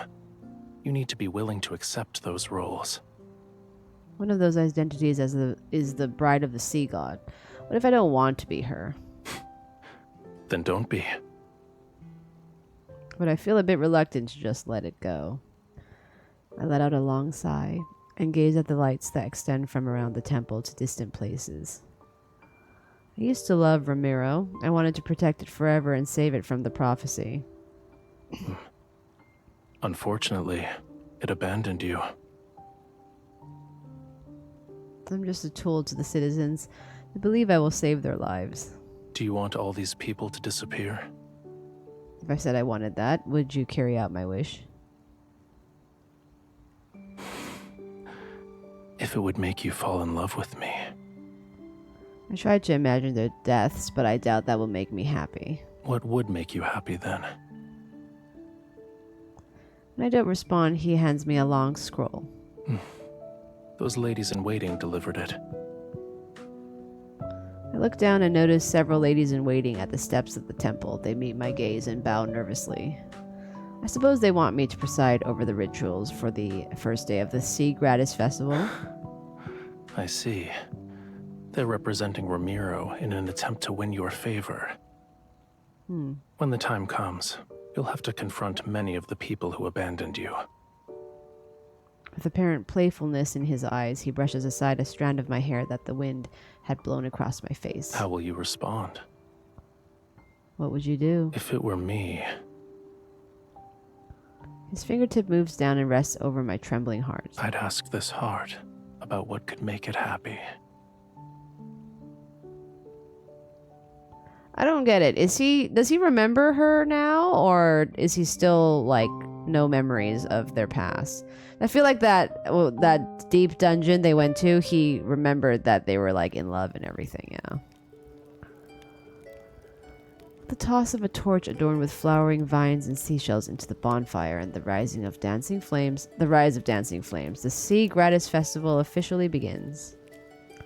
I descend from the elevated platform by the shore, give the Semeneo staff to Veri for safekeeping, and then remove the heavy crown from my head. Thank you, Your Highness. No need. In the end, I agreed to preside over the ritual for the Sea Gratis Festival. The reason is simple: because the sea god was forgotten and hated for centuries, I'm the only one who still knows how to perform the ceremony. Of course, this ritual respected the sea god's opinion, so many of the complicated, extravagant elements were eliminated. Why did you think the sea god would enjoy a dance that looks like crabs are fighting? It's better to save your energy and make more fried shrimp cakes instead. These are actually delicious. Fried shrimp cakes is an ancient dance that was passed down for generations. It's supposed to display the sea god's majesty. Actually, you have a point. It does look like crabs fighting. As I walk into the resting areas surrounded by curtains, Raphael examines the pile of crates filled with offerings. It's as if they formed a small mountain. Because he said the fried shrimp cakes from the city's eastern district were delicious, people rushed to replace their offerings with fried shrimp cakes? Why don't you make more special requests? You could ask for their assistance when you dive into the deep for pearls. I suspect the pearls that the Tome of the Sea God mentioned refer to something else, though. Aren't fried shrimp cakes special? Food in the sea is too soft. Nothing has a unique texture such as this. He breaks off a small piece and puts it in my mouth, and he tosses upward a bubble filled with water to wash his hands. As for the pearls, it can't be completed in a day or two. You also don't have to scour the entire sea for oysters. What you need to do now is... His fingertip lifts my necklace. His eyes reveal what he's saying. Apply medicine. I loosen my collar and sit off to the side. When I think about how this wound is almost fully healed, I feel a tinge of sadness. During the ceremony, I realized for the first time that the sea wasn't completely black. The sound of waves drift in leisurely from beyond the curtains. It embraces my ears with a gentleness I never thought was possible. I also never imagined that fragments of rainbow-colored light shimmered beneath the dark-colored waves among towering white crests. Don't say that. Once your wound heals, you'll have plenty of ways to see it again. Alright, Raphael, you're getting better at taking care of people. You don't hurt me anymore. If I couldn't do this simple task well at this point, wouldn't the sea god's divinity be tarnished? Right. However, should you miss that pain, I can help you experience it again. Whoa, okay. That's a lot. That's a lot, sir. Alright. Okay. No, that won't be necessary. Stop. Your Highness, someone has brought a prayer flower basket. Very, who just lifted the curtain to enter, pauses. Her gaze shifts from Raphael's hand to my shoulder. Then she speaks as if she didn't see anything. It's for you and the sea god. Of course, you can leave it here. Yes, Your Highness. After Very leaves, I pull my clothes back up and slightly glare at Raphael. How awkward. I bet new rumors about us will be circulating around the city tomorrow. Such as? It's hard to say. Perhaps they'll mention the sea god's bride in broad daylight doing... Oh wait, that's not right. The people shall speak of her doing this and that with the sea god in the dark hours of the night. What exactly is this and that? I don't understand. Okay. The prayer flower basket floats into Raphael's hands. He lifts the red, blue, and silver ribbon. Then he fiddles with the seashells inside the basket. What does this basket of seashells represent? It's one of the traditions of the Sea Gratis Festival. Every household prepares flower baskets filled with seashells to exchange with others. The more beautiful the seashells, the more beautiful the blessings they represent. It's how one can convey well wishes to people. Why would anyone want to exchange seashells with me? I tuck that thought away and pretend to be interested as I take the flower basket.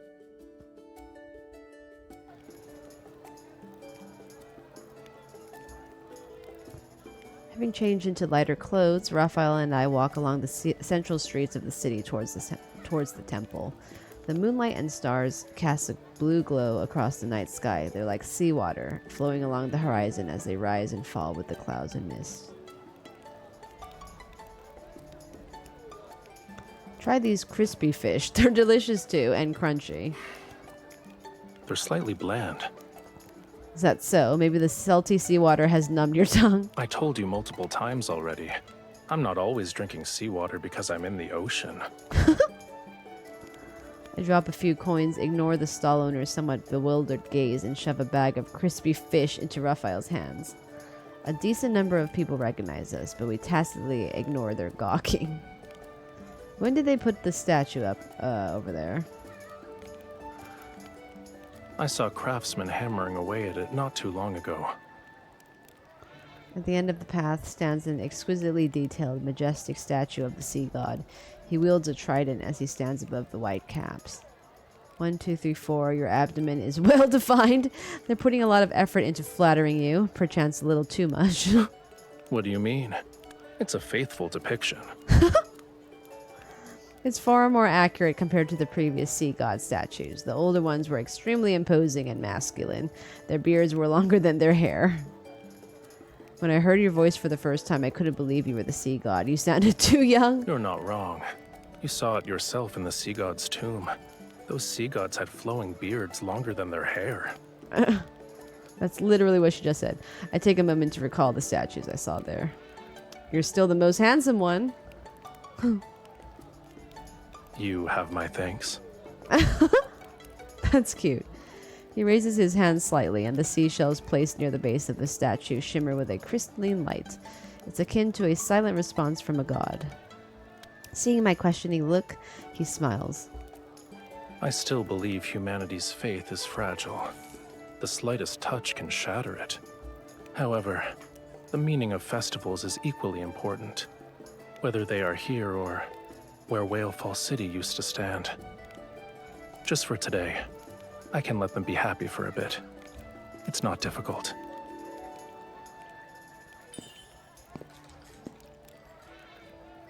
I hold his fingertips. Raphael, before you fell asleep, you must have been a likable sea god. Even though you've lost your memories, you still long for Whalefall City. You want to awaken all the Lemurians and bring them back to their homeland. Making unfounded judgments like this is usually a dangerous sign. Who says it's unfounded? On a small scale, you dislike human worship, yet you still respond to their wishes. On a larger scale, you saved everyone during the lunar eclipse despite the fact they hated and insulted you. And most importantly, I loved you once. Oh, okay. I loved you once. It was enough to forge a covenant with you. At least that proves you're worthy of affection. You're worthy of being loved. Now it's your turn. What? I gave you plenty of compliments. Isn't it your turn to compliment me now? Your eyes are bright. Your hair is soft. And you remind me of a proud little crab when you smile. Crabs can When you're smile. angry, you're like a prickly sea urchin. Does the last part count as a compliment? Of course. If you lived at the bottom of the sea for thousands or tens of thousands of years, you would know how precious it is to see even a sliver of vibrant color. That's interesting that they chose Raphael to be an artist in like the modern timeline.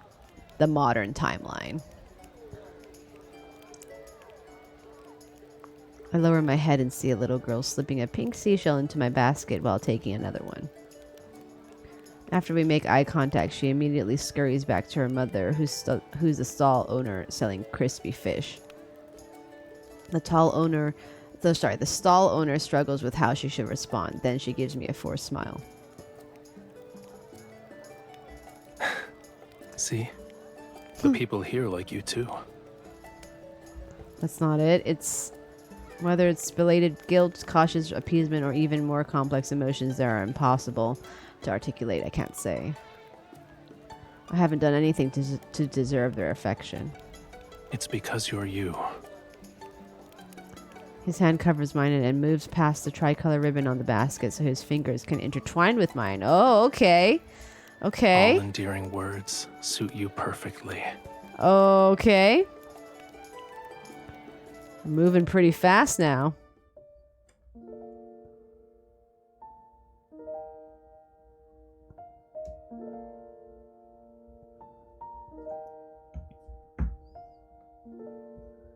And I see Raphael is about to approach the pool. I quickly run over to stop him. Wait, there's still something we need to do. I take out the floral liquor I had very prepared and pour it into a silver chalice. We celebrated with everyone else. Now it's time for our private celebration. The Sea Gratis Festival is also for lovers. People collect elderflowers during the spring and use them to brew a liquor. You're supposed to give it to your beloved on this day. Does this contain your entire Springs collection? I bought it. I was still locked up in the tower in spring. It's all right. I don't mind. Raphael picks up his glass and gently clinks it with mine. The flower liquor is sweet and pure. After drinking it in one go, I refill both glasses. Now that it's just the two of us, is there anything you want to say to the sea god? To me? Huh. During the ceremony, your chants were filled with other people's words to the sea god. They were not your own. Don't you want to tell me something? Maybe I can make a wish come true. I wish you could fall in love with me soon. I hope you'll succeed in your revenge. Don't become the sea god. Oh my god, which one do I choose? I don't know. The pressures. I wish you could fall in love with me soon. I hope you'll succeed in your revenge. Don't become the sea god. Yes. Don't become the sea god, because then that means that you will go away or something. If I wish for you to not become the sea god, would it be weird? What makes you say that? Compared to the sea god you might be in the future, I prefer Raphael. I don't want you to forget that name.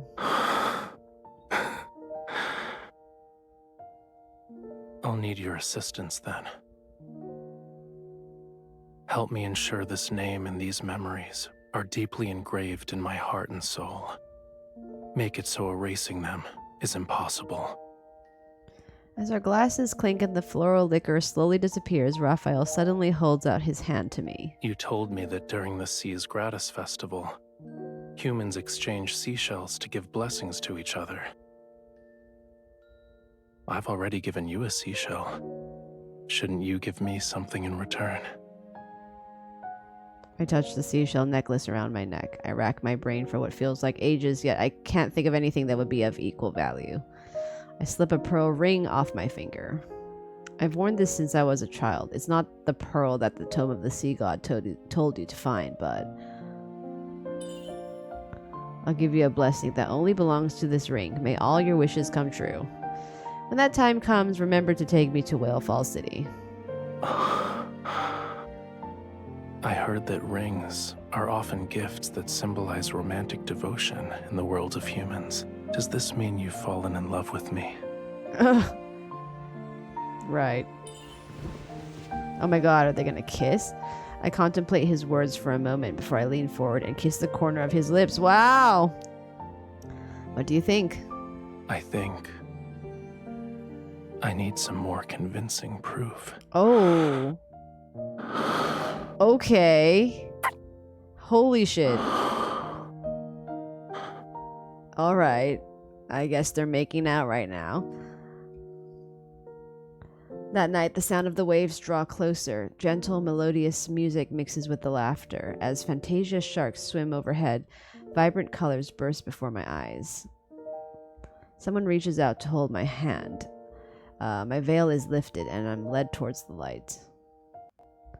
Then, the music and laughter transform into weeping and screams. Oh god. All colors fade into a dull gray, and the hand that's tightly holding mine gradually turns cold.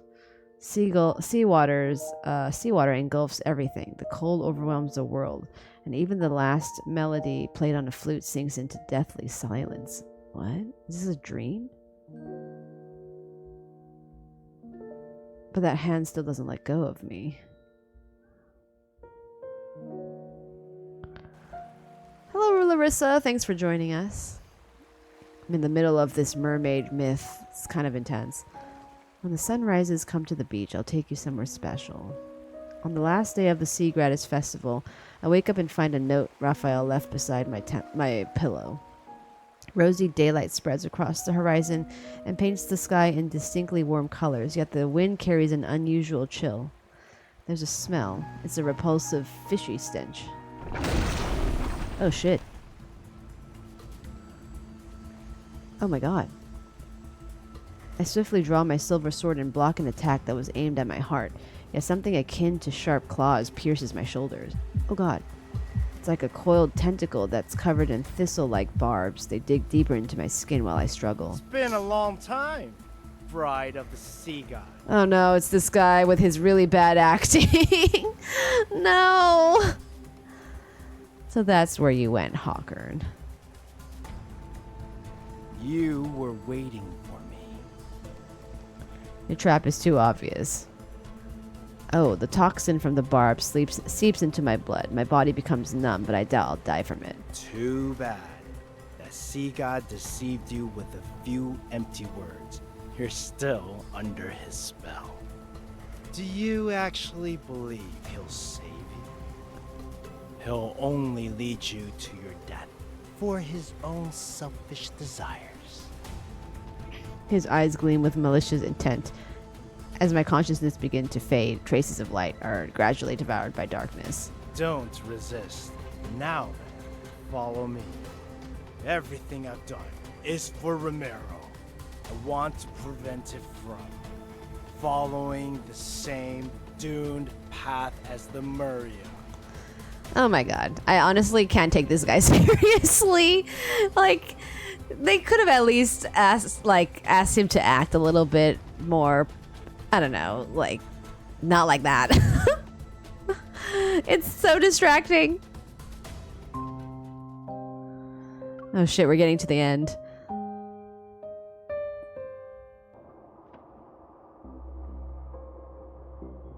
The pain in my shoulder wakes me. As I open my eyes, I find myself in a cage I know all too well. My hands and feet have been shackled. Oh shit. Sensing a putrid, fishy smell, I see a massive, grotesque shadow on the wall.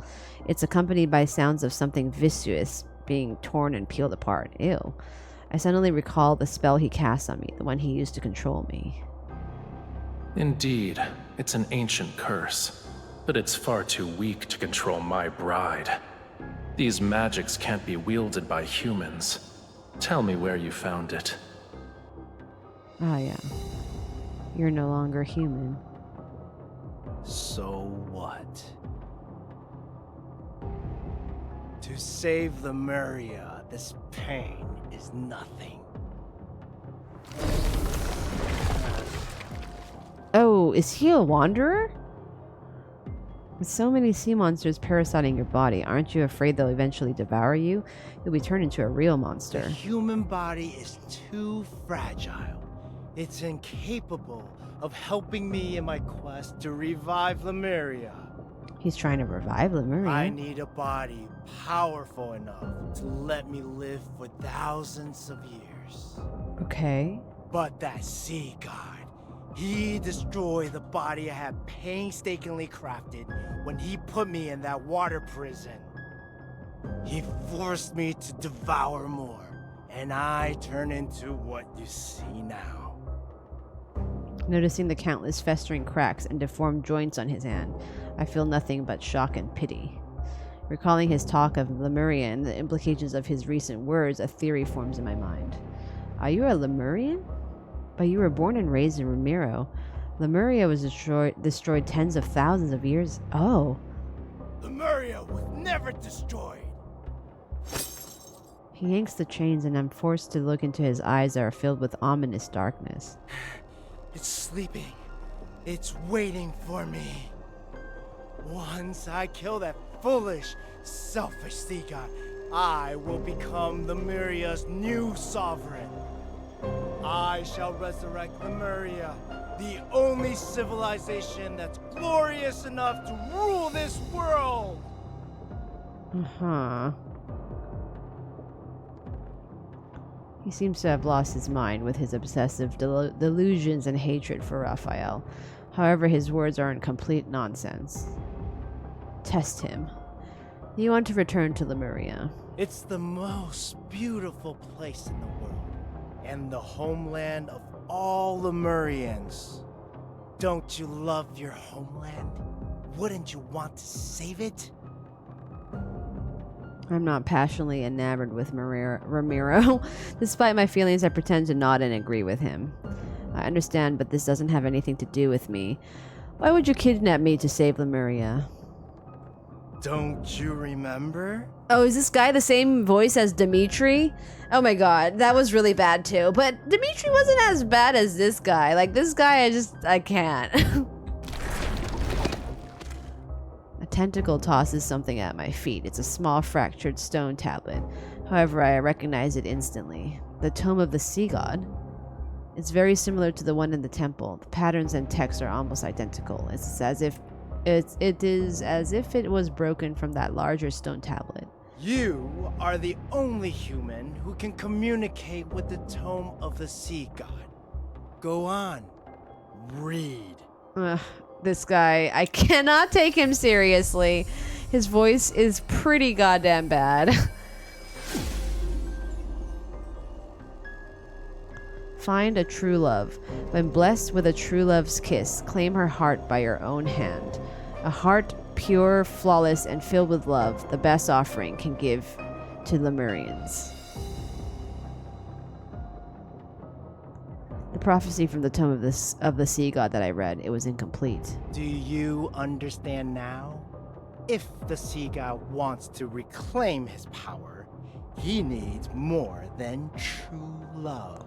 My god, I can literally, like, just even recite this line better than this guy. Like, I honestly, my god, holy shit. True love is just a stepping stone to him. Hawkern gives me a mocking gaze that's filled to the brim with contempt. Akin to how a starving person seeks food, ripping out your heart is the sea god's natural instinct. You know what this guy sounds like? It sounds like he's trying to read a story to people who are learning English. Like, literally, like it's as if he speaks, like, specifically enunciates every single word for people who are learning English. Like, I know some Japanese people actually talk like that too in Japanese, like as if they're talking to people who are learning Japanese. It sounds like that. I don't know why. Why are you telling me this?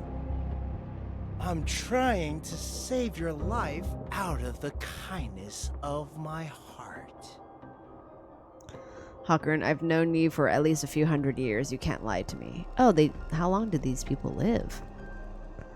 Or do you honestly think I would harm Rafayel if I knew he was going to kill me? You wouldn't? You believe that pitiful illusion you call love is enough to make the sea god give up on your heart? I love this song because the song is when you like first see recall Silas. What happened when you shoot him. Years ago, do you think he would still show you mercy? Is he referring to what happened before Rafayel fell asleep? Come, witness the events from the annals of Lemurian history. See how you and that sea god destroyed the Lemuria. Oh, this is interesting because we don't actually get to say that. It just says that Lemuria was destroyed after Rafayel gave her his heart. Interesting.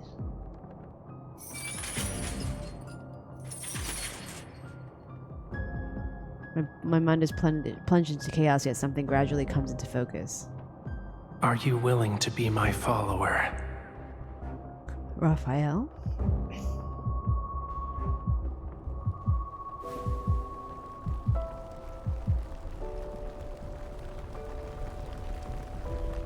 Massive. Oh, this happens. I think this is happening right after he gave her his heart. The massive circular chamber is as dim as twilight. The ground trembles as fractured stones cascade down from the dome ceiling. This is. My body is suddenly pinned down. Oh my god! Holy shit! Oh my god! The reference to the first myth. This is crazy. This is amazing, actually. So this is like what he looked like in the first myth. Oh my god! I mean, I'm like literally freaking out. As a person who is very into the lore, this is so cool. My body is suddenly pinned down. A sharp dagger is pressed against my chest, its tip drawing drops of blood. Rafayel, no, that's not right. The Rafayel before me is a brighter, more radiant young man, yet the dark blue flames that burn in his eyes and his expression are unnaturally detached. In his hand, he tightly grips the sharp dagger. It's poised, ready to pierce my heart. I can't make a sound. I grab the handle of the dagger and use all of my strength to fight against death itself. The trembling tip of the dagger freezes. Run. But the detached hostility returns to his eyes as blue and golden light radiates from his body. As my follower, you must offer your heart to me. This is A so Lemurian good. bond holds great power, but it's also a chain. This is so good because it literally continues after what happened in the first myth, which was actually did leave a lot of questions for me. I was like, wait, why? What happened? Why did Lemuria get fucked? Is it because Raphael gave her his heart? Like, what happened? But they're actually showing it. This is so amazing. The sea god should have no weaknesses or constraints.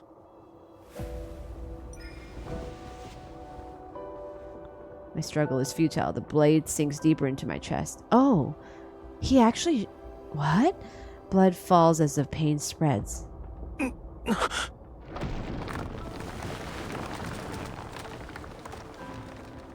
There's a loud crash and the restraint on my body loosens.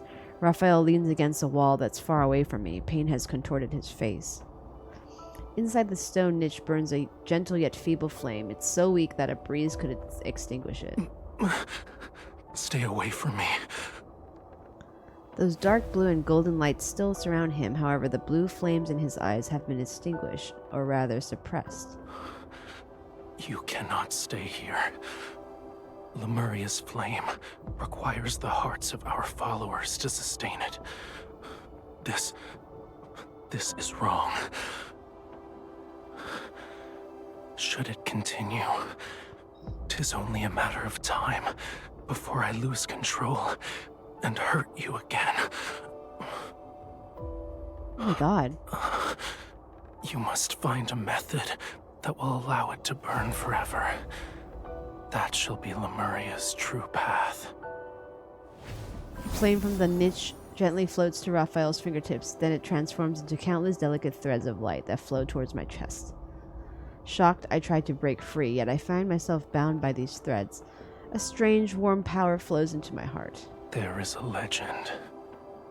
It says the wick of a flame exists in the place where all oceans converge.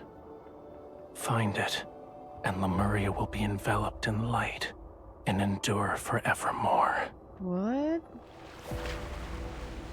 Water currents embrace me and carry me out of the temple. From a distance, Raphael gives me a gentle smile. I shall ensure Whale Fall City remains exactly as you remember it, until the day you return with the wick. This is my promise to you. What? Wait, did he not give her? 'Tis Lemuria's vow, a bond everlasting. I thought he gave her his heart, though.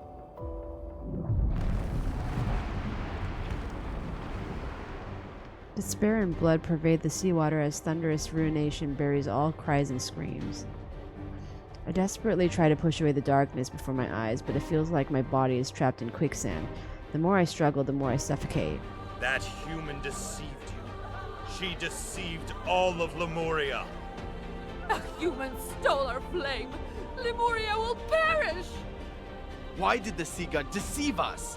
Why didn't he protect Lemuria? The sea god has changed before we even realized it. The seawater drowns their despair, and yet I can't defend Raphael. It isn't Raphael's fault. It's because I didn't fulfill my promise to Raphael.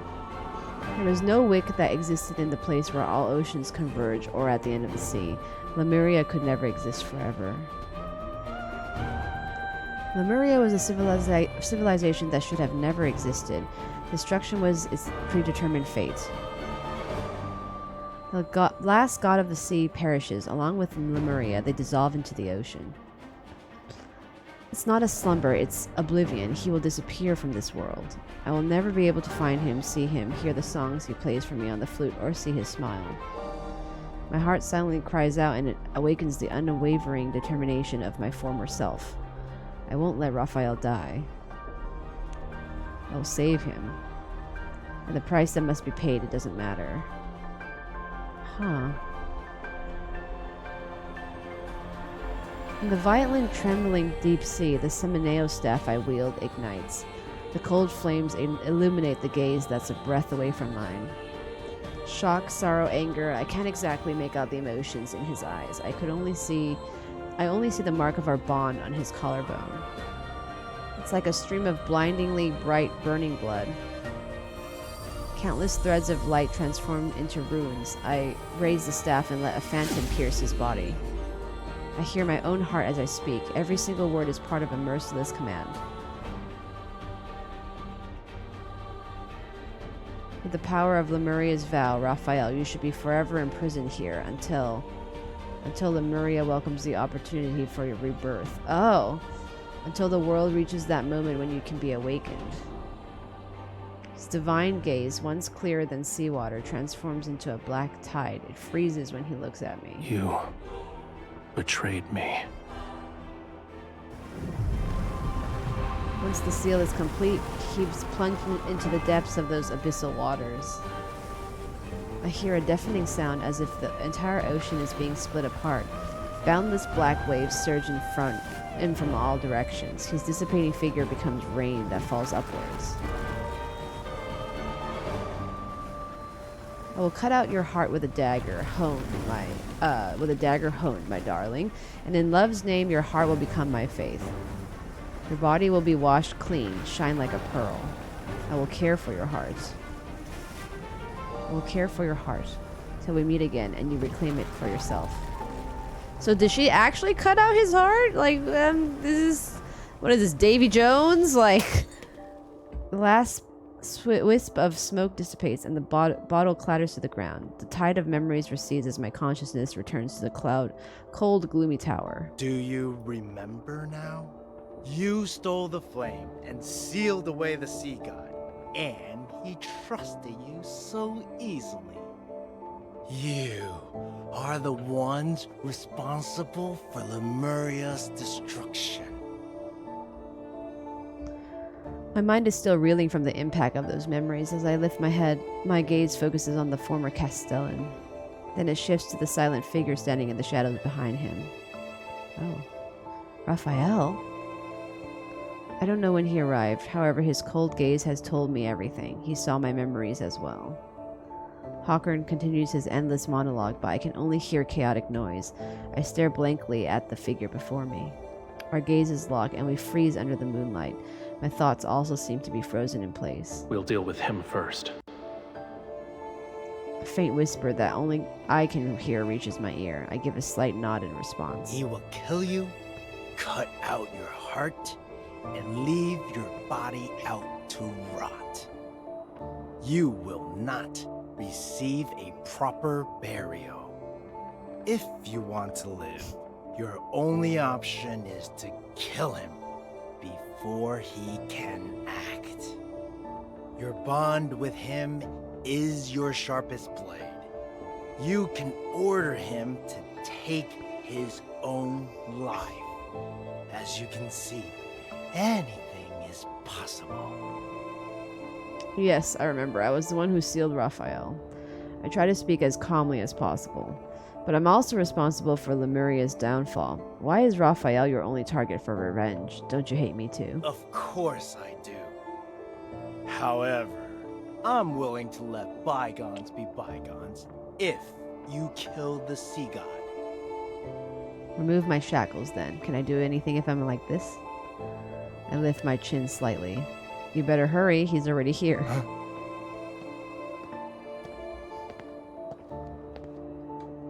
A tall, slender figure appears under the moonlight. Rafayel raises his hand and summons the Tidebreaker Trident. How convenient. You've delivered yourself to me. The chains that bind me snap. I rub my sore wrist before materializing a silver sword. I take 2 steps forward. In the suffocating silence, Rafayel is the first to speak. It was you. You let Hawkern escape on purpose. He was used as bait so you could find out who sealed you away, and that person is me. Oh, that's fucked. Correct. The greatest weakness of Lemurians is that bond. And a sea god cannot have weaknesses. He must kill the person who forged the covenant with him. That way, there will be no one left in the world who could restrain or threaten him. And only then shall he become an invincible god. Regardless of whether it's for Lemuria or for myself, I must kill you. Holy shit. He speaks these cold words, although I know it's just an act, I can't help but think. Perhaps these words also contain his true feelings. We don't need to say anything else to each other. I raise my silver sword as lightning flashes at the tip of the Tidebreaker trident. Blue, fiery power surges around Raphael's body. Farewell, bride of the sea god. Oh my god. When the tip of my sword clashes with the Tidebreaker trident, our weapons are diverted to the side.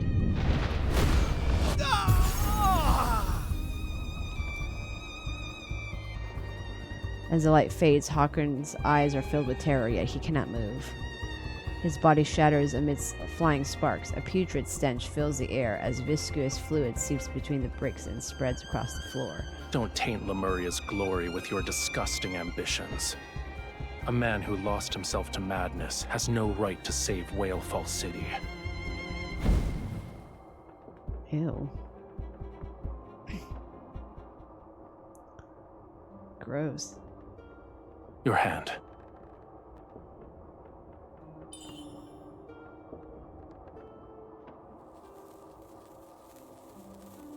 A small flame dances from his fingertips and travels up my forearm.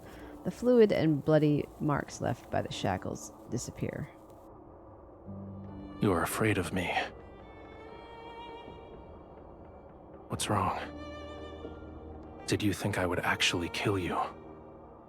I'm not afraid of you. I'm the one who sealed you away, and I'm also the key that will allow you to reclaim your power. You have every reason to kill me.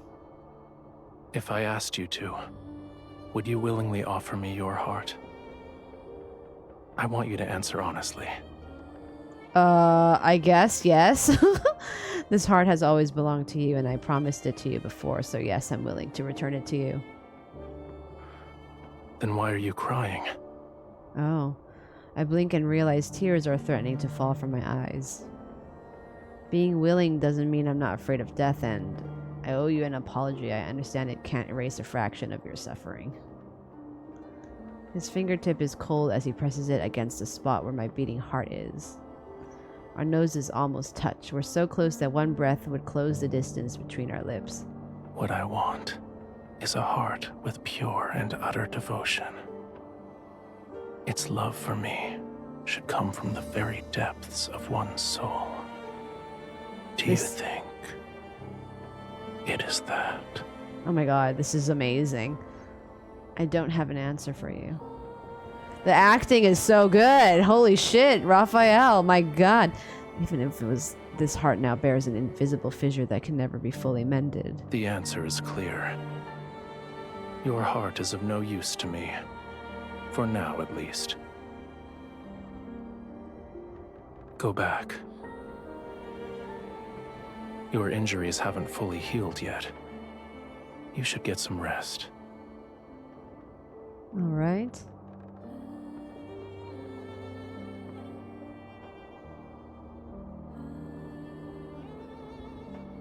Okay.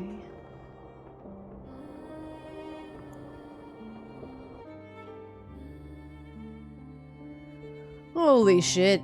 That was a lot. That was a lot. Okay, 2 more chapters. My god, the revelations. The way that the story references the previous myth is honestly genius. It's absolutely genius. So good. It's hard to explain if you don't actually actively play this game, because the lore is just so peak, guys. I can't stop singing praises for this song, for this game. It's so good.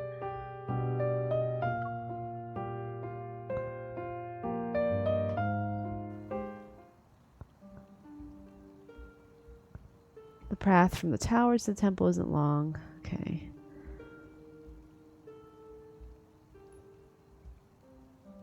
The images from that vision are like an inescapable thorn. It has pierced me and Rafayel. Dusk falls when Rafayel tells me he will temporarily leave Ramiro to search for the pearl in the deep. It's mentioned in the Tome of the Sea God.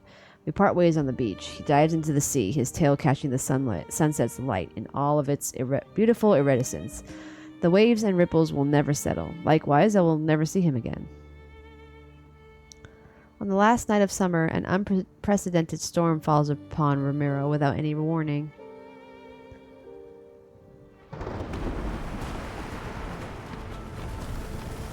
The water has risen past an average person's waist. With the rain, they rapidly engulf every building, shop, and slope. Oh shit. I watch from the top of the temple. Beyond the rain lies a hazy black ring surrounding everything. The sea water surges and churns. I only gave out the order to reinforce the embankments and clear the waterways. Unfortunately, when faced with this kind of storm, it's futile. Another building collapses. Oh god. The rising waters carry the rubble and people screams in all directions. Someone bobs up and down in the current. The black water carries them towards me. Help! Help me! Someone! I recognize her. She's one of the ladies in waiting who served me in the temple. Help! Countless images flash through my mind. They overlap and intertwine. The faces of people below the tower, those looks of disgust or apathy when I was forced to perform the Wavier ritual. The smiles of people who sent me invitations and exchanged seashells with me during the Sea Gratis Festival. Oh, I guess she's a good one. Your Highness,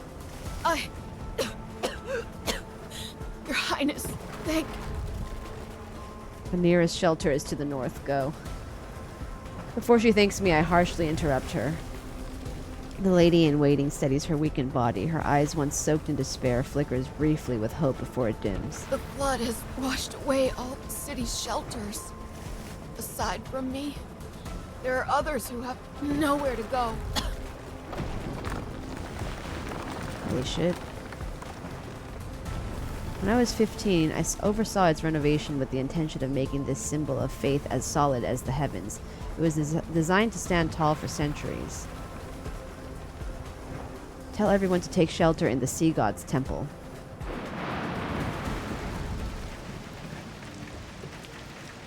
Your Highness, we did a search and brought the people we found to the temple. People who escaped the storm are put into small groups in the main hall. They anxiously watch as I stand next to the statue of the sea god. I look outside. The rainfall wraps around Ramiro like a sheet of rough gauze. Turning back, I instruct Veri to distribute all the food supplies in the temple. When the storm eases, lead them to Mount Anyuna. It's tall enough. The water will not reach you there. After I give out my simple orders, I ignore the anxious gaze and hushed discussions around me as I turn to leave. Your Highness? Yes? What if the rain never stops and the flood reaches Mount Anyuna? What then? What if the third night comes? All sounds seemingly vanish, only rainfall remains.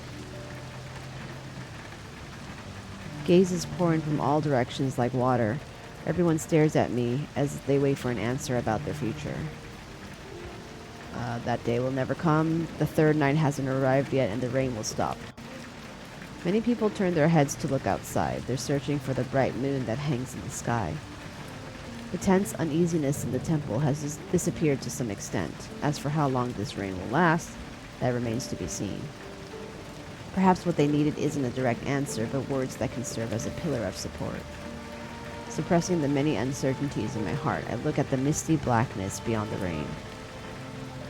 My promise with Rafayel isn't valid anymore, huh? If only this heart truly fell in love with him, then he'd prevent the sea from swallowing Ramiro and allow me to live. Yikes! She didn't love him? That fucking sucks! Didn't they make out a couple of times? What the hell? She probably does. Back when we decided to fall in love, neither of us anticipated what today would bring. Oh, was that in the past tense then? If only this heart truly fell in love with him at that time, or what?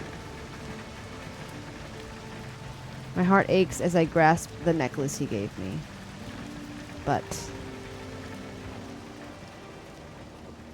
what I want is a heart with pure and utter devotion. Its love for me should come from the very depths of one's soul. Do you think it is that?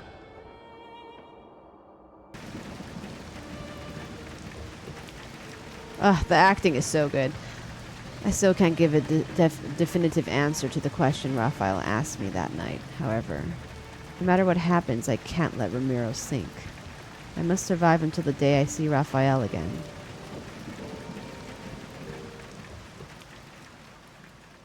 Oh shit. Several days later, the torrential rain finally stops while everyone sleeps. The howling winds subside to some extent. Wading through the accumulated muddy water, the ladies in waiting carry out my orders. They evacuate everyone from the city. I press my faintly aching temples. I'm unable to dismiss the ominous premonition lingering in my heart for some reason.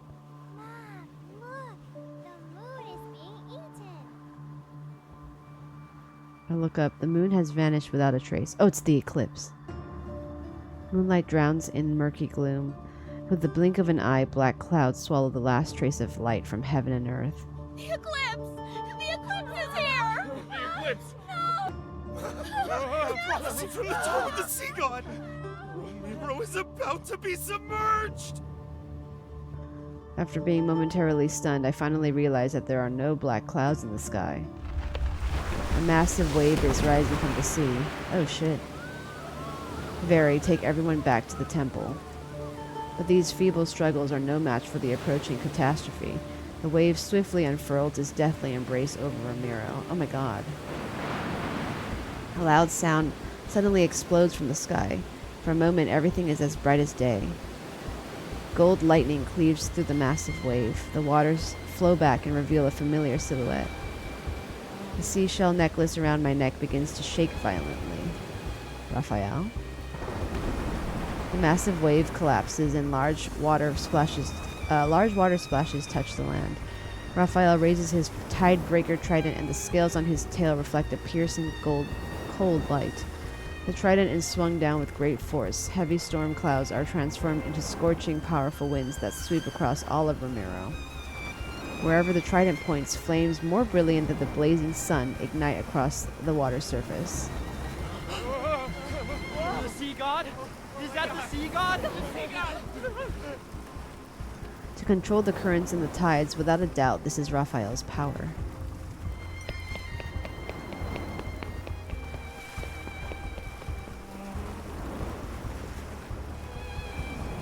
Like mountains, the towering waves are stacked on top of one another. They spiral upward under the force of wind and fire to form columns of water that pierce the sea like spears. Wow.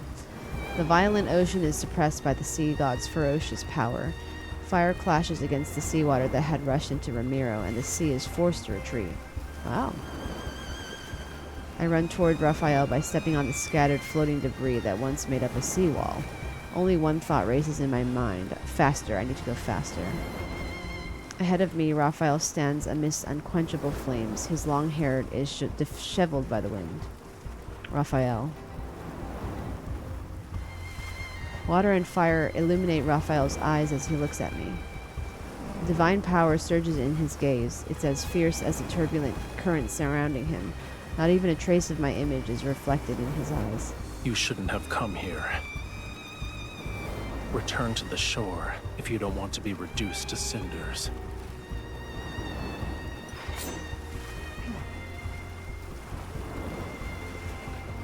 I swing my sword to create a gust. It cleaves the flames, and I leap through the opening to reach Rafayel.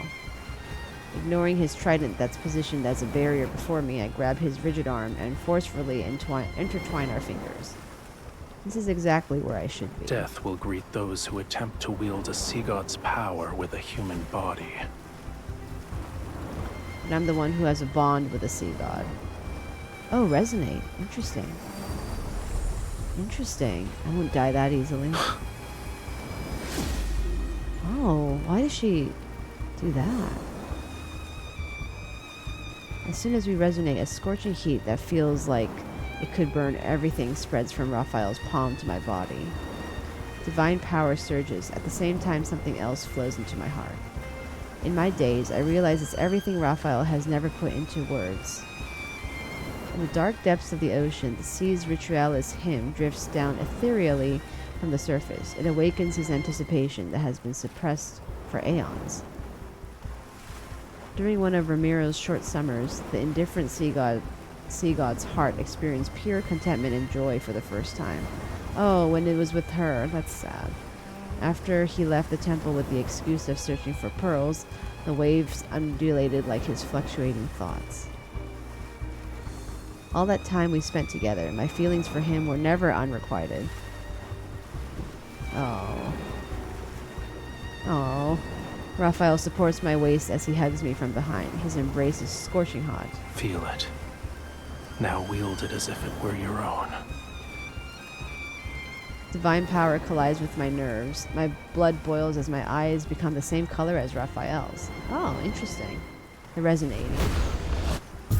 Power representing heaven and earth advances from between our fingers. The last wave that threatens Ramiro is intercepted by fierce flames. Holy shit. Suddenly, the waves freeze just as they're about to surge forward with a howl.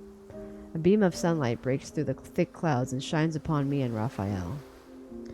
Immediately, the waves fall as if weightless. They shed their ferocity and gently push toward the shore. My heart beats like a drum, but it's quickly drowned out by jubilant, distant cheers of relief from those who narrowly escaped disaster. The tide has receded. Aren't you going to let go of my hand?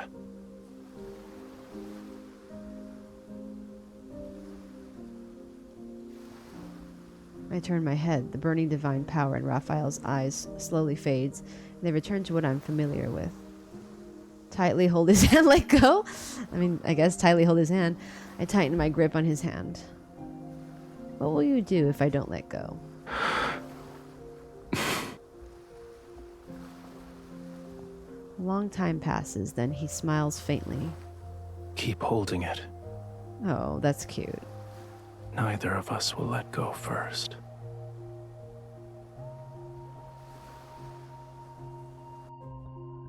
Holy shit, that was intense. Oh my god, this is the last one. Oh, okay. Okay. Wow. What an adventure. These myths are so good. So exciting. And the romance is also very good. The lore is very compelling. Just everything about it is so great.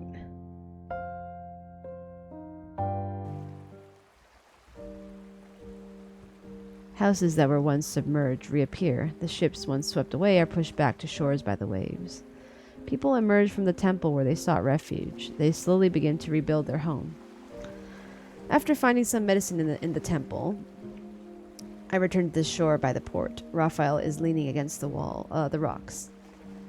What a story for the degen hours. Yeah, seriously.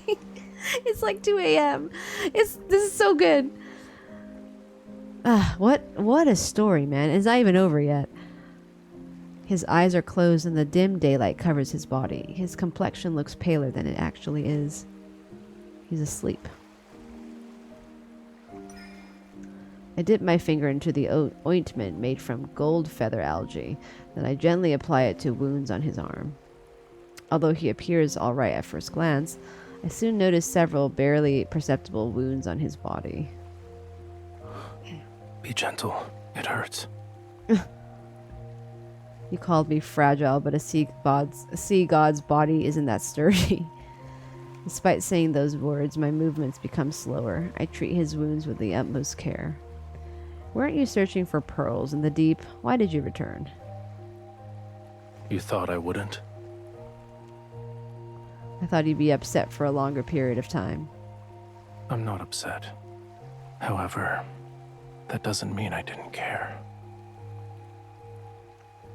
His fingertip touches my palm and gently traces one of its lines.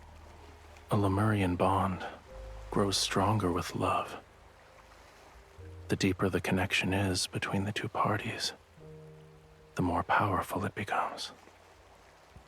Wow, the acting Back is then, great.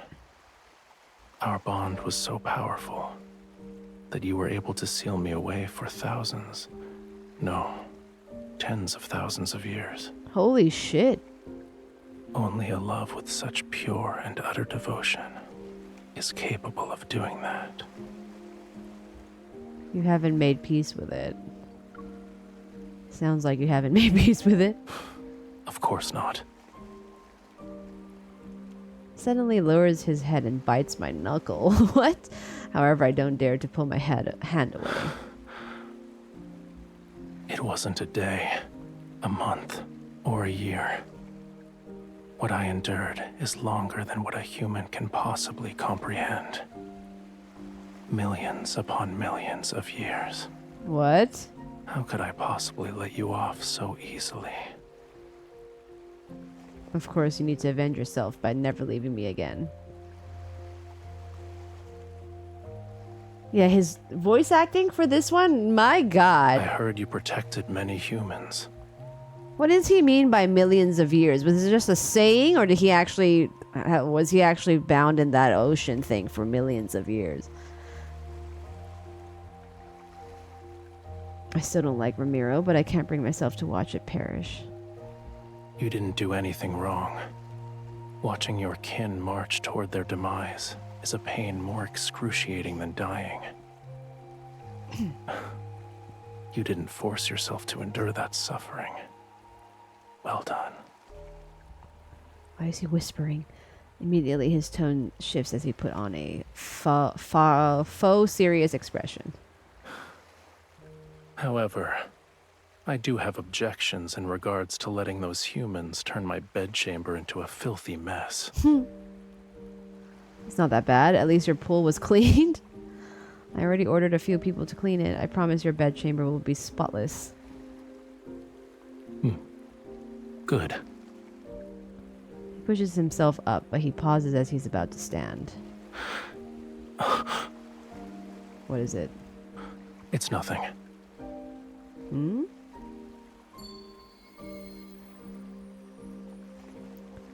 Surging waves wash over the reef. As the water recedes, his tail transforms into a pair of legs. Let's return to the temple. I need to see its condition to feel at ease. Hmm? I nod a second later, then I notice a small crack in the necklace's seashell. Hmm? What's going on? After that day, Ramiro gradually returns to its former state. There are no more sudden high tides and no more unexpected storms. The text in the Tome of the Sea God remains the same. The nightmare of Ramiro being submerged seems to vanish into thin air along with overcast sky. Prophecy didn't come to fruition. Ramiro won't sink. The Sea God and his bride protected us. We must express our gratitude and worship them forever. The people are immersed in the joy of surviving a catastrophe. They renovate the temple so that it's more magnificent and elaborate, erect taller statues, and supply Rafayel and me an endless stream of gifts. But has the dust truly settled? Your Highness. Passing through the crowd of onlookers, very hurriedly approaches. She bows before me. On the shore lies a dead, enormous silverfish. It's almost as long as several adult men if they were lying down and lined up in a row. It was discovered by the fishermen who were preparing to set sail this morning. We don't know if the fish washed ashore after it died or beached itself. Maybe this enormous fish is a good omen from the heavens. We might have a bountiful fishing season in the near future. I approach the creature to get a closer look. The unease that has been lingering in my heart grows heavier. If I'm not mistaken, this is the calamitous Pisces that's mentioned in the ancient texts. It's a harbinger of misfortune, an omen of disaster. The dark clouds that appeared during the lunar eclipse haven't fully dissipated, and now the calamitous Pisces has appeared. This just means calamity fish, right? Ramiro can still sink below the waves. For now, I can only act as if nothing is wrong. Worry not. Find a suitable place to bury it and clean up this area. Yes, Your Highness. By the way, Ramiro was spared thanks to you and the Sea God. The people want to prepare a feast to properly celebrate. They wish to invite you and the Sea God. I understand. We'll discuss it when the time comes. I walk towards the temple and I tighten my grip around the seashell necklace. The crack has deepened these past few days. The seashell has begun to fracture in other places as well. Oh. I don't want to guess what this means. I just need to see Rafayel quickly. Maybe then I can dispel some of the unease in my heart. Uh-oh.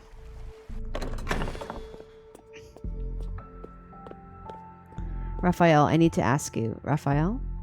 Stopping the storm that night consumed too much of Raphael's power. He's been staying in the temple to rest. Yet right now I sense something is off. I don't hear the sound of flowing water by the pool. When I left, he was still dozing by the water's edge. I rushed to the pool only to find that the springs have dried up. The water resembles an inky black void. Oh god. Worried that something happened to him, I dive into the water. Whoa. The black water is unbearably cold. I grit my teeth and dive deeper. He appears to be unconscious as he sinks into this nothingness. Rafayel?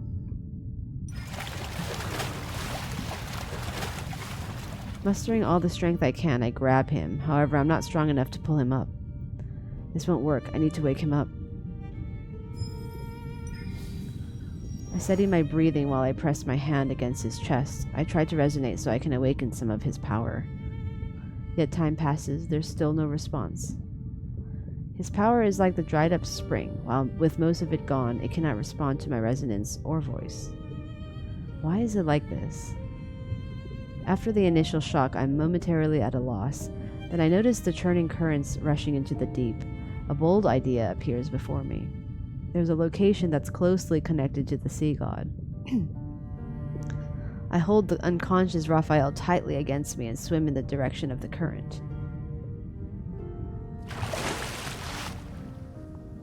Oh, his pool is like connected to the ocean like that? The pool's current is connected to the sea itself, which allowed me to successfully get Rafayel out of the temple. I prop Rafayel against the reef, recalling how he summoned the Fantasia shark. I make the same gesture he did and bring my hands to my lips. I whistle. After many clumsy attempts, I finally succeed. A skeletal Fantasia shark appears in the distance at the far end of the sea. It swims to my side and uses its ridgy, bony snout to give a friendly nudge to my hand. Can you take Rafayel and me to the sea god's tomb again? It doesn't seem to understand what I'm saying, so I repeat myself several times. Finally, it extends its fin bone and gestures for Rafayel and me to climb onto his back. Thank you. After I steady Rafayel on its back, the Fantasia shark turns around and transports us to the ocean's depths.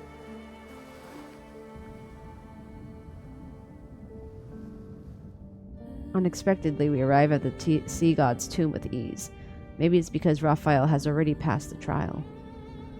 Even the guardian statue poses no challenge. After I explain the reason for our visit, they allow us to pass through the stone gates. Young sea god. Oh, it's you two again. Your quintessence, I'm here to make a request. I need your help.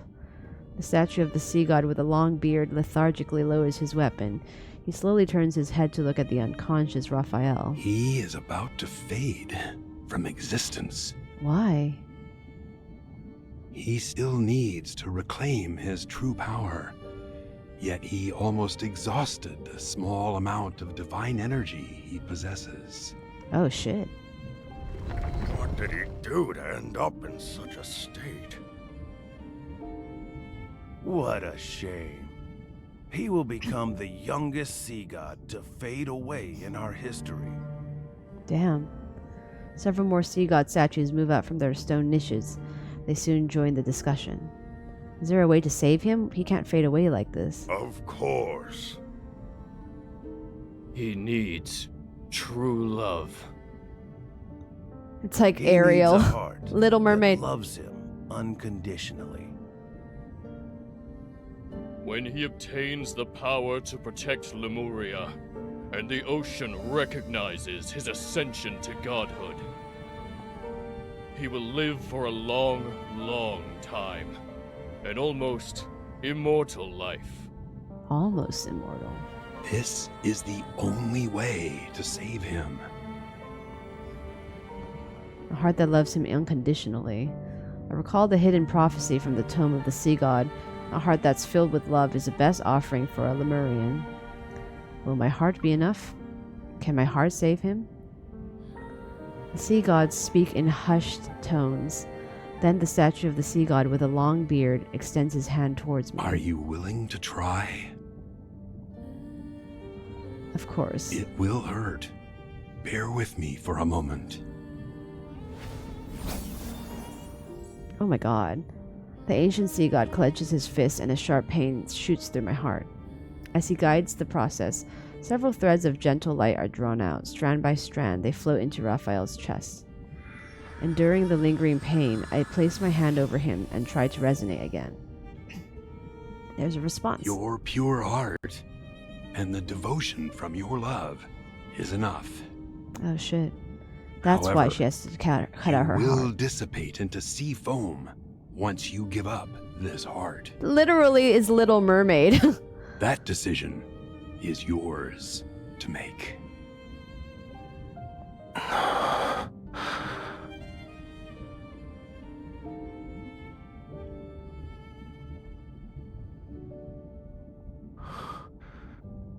The sea god's tomb. How did I end up here? You've been unconscious for a long time. These sea gods woke you up. I quickly speak before the sea gods can say anything. Then I bow respectfully to them. The sea god with a long beard gives me a profound, knowing look before slowly turning towards Raphael. The last sea god of Lemuria. May you find true salvation. Thank you. The sea god statues slowly retreat into their niches. Raphael turns around and I meet his intense gaze. You're hiding something from me. You're the one who's been hiding things from me. You've expended too much of your power. Your body can't sustain itself anymore.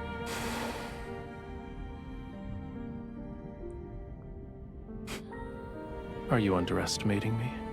Defying a prophecy from the tome of the sea god did take a considerable toll on me. But I'll recover in a century, give or take. Prophecy hasn't changed though. Ramiro will still be submerged, yes. Seeing Raphael's expression, my heart sinks. I was correct. Yes. But that doesn't mean it can't be changed. Ramiro wasn't destroyed on the third night of the lunar eclipse, so for now, it won't sink below the waves. This is our turning point. Stop frowning. Let tomorrow worry about itself. As for the present,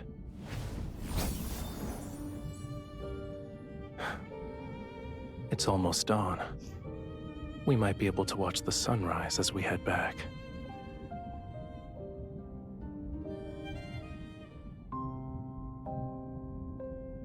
After returning from the sea god's tomb, Raphael seems to have returned to his normal self.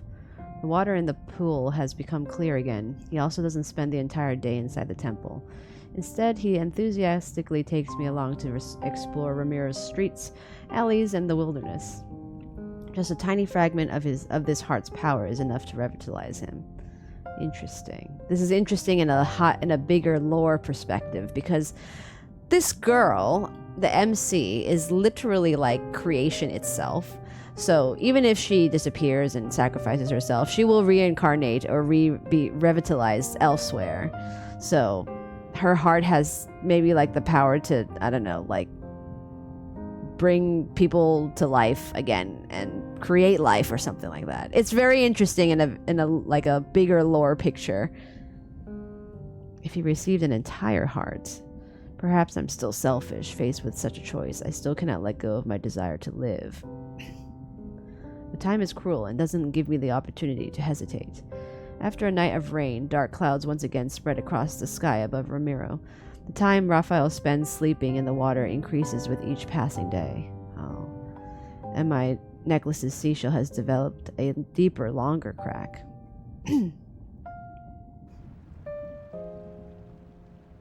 Damn.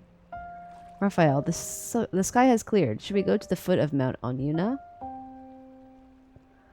The rest of my words are stuck in my throat. A large section of Raphael's tail that's immersed in the water has turned a dull gray-white. Oh god. You're overthinking it. Humans have all sorts of hair colors. Why can't my tail change color? So, what were you saying about the foot of Mount Onyuna? I was just wondering if you'd like to go out for a walk. He pauses and his tail sways gently beneath the water's surface.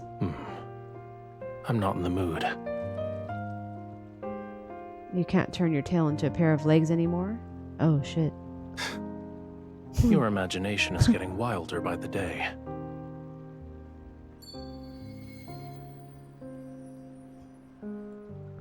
He parts the ripples on the water surface. Under the undulating waves, his tail transforms into legs. You wake me from my peaceful nap and throw an accusation. He adjusts his position to rest his head on my lap. He closes his eyes. You owe me a sweet dream. Alright, alright. I gently stroke the top of his head and lean down to kiss him. The seashell around my neck dangles. It sways in front of Raphael's peaceful, sleeping expression. The cracks on his surface are glaring. I grasp the seashells and gently try to wipe away those marks. I pretend not to see the scale on his legs. I pretend Raphael isn't showing any signs of something being off. I pretend that everything on this land will remain as peaceful as it is today. Damn. Several days later. Bouquets, lanterns, music. The plaza in the port is immersed in the sound of celebration. It's like a grand farewell ceremony to disaster. Raphael stands far away from the humans. He watches the figure who's in the center of the crowd. She seems somewhat uncomfortable with the amount of enthusiasm. However, slowly, the corners of her mouth curl. A slight smile appears on her face. He recalls those long stretches of time at the bottom of the silent ocean. The only sound he heard was the faint rattling of chains. With his eyes closed, he could construct an illusory world in his mind. He would imagine the splendor and wonder of Whalefall City, the place that had been long forgotten. Then, a different voice broke into his world one day. Stupid tome of the sea god, you're worthless in every sense of the word. If you're actually useful, you would have revealed the sea god's location. What gives you the right to only disclose the whereabouts of this bride of the sea god? It was a discourteous voice, yet it could be considered too loud to a certain extent. Yet it was like the sun that occasionally appeared above the sea. He realized it was impossible to dislike. Using what little strength he had, he spoke to her for the first time. Perhaps their ending was already predetermined from that moment. The sea god must kill his bride. To truly ascend to godhood, he must destroy their bond. He refused his fate before, but now he doesn't want to accept this either. We might have to actually bid each other farewell. Oh no. No, this is... Oh my god. He recalls the moment when she first spoke his name. With his fingertips stained in their blood, he traced his name into the palm of her hand, one letter at a time. Even so, he couldn't intertwine his fate with hers along the lines of her palm. In this way, they were spared from separation.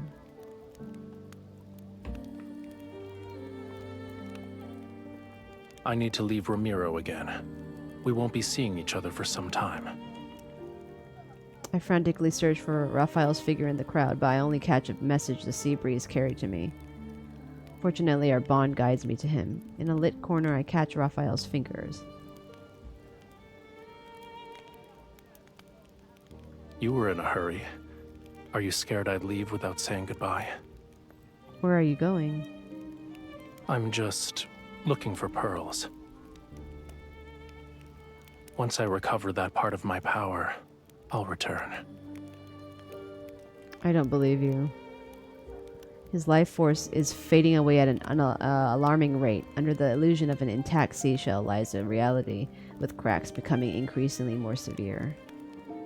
His heart is also riddled with countless wounds. Raphael, is there anything you need me to do for you? Tell me, no matter what it is, I'll do it. Just say that you want your heart back, I'll return it to you. No. Oh my god. He's like gonna sacrifice himself for her. Are they like all the love interests like sacrifice themselves for her? What's so good about this girl? I really want to know like the overarching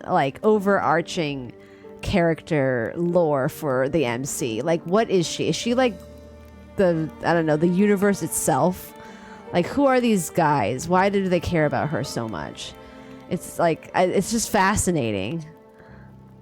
How long will you be gone? It's hard to say. Maybe it'll be a year or two, a century or more. Perhaps even longer than that. Don't worry. Even after I'm gone, you and Ramiro will survive. They're trying to out-sacrifice each other. Seriously, though.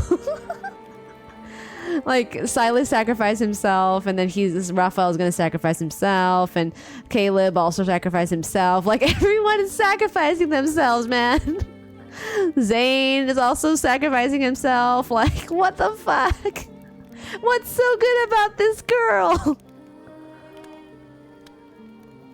This is a god's promise to you.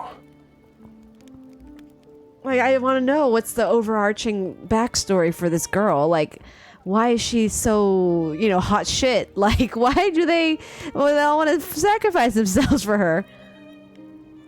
What is he planning to do?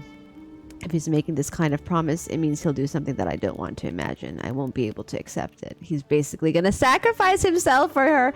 So, when are you leaving? Let me see you off. All right.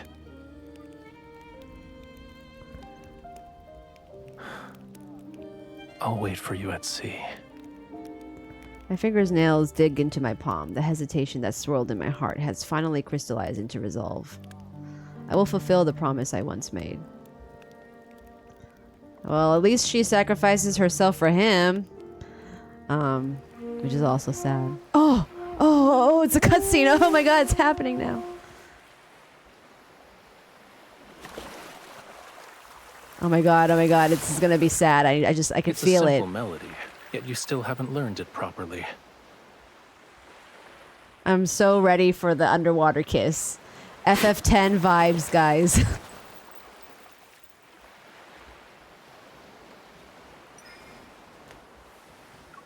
Listen carefully. This is the last time I'll teach you.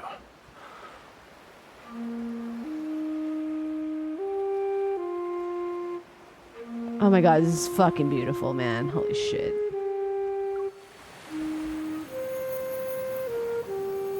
Wow, look at this.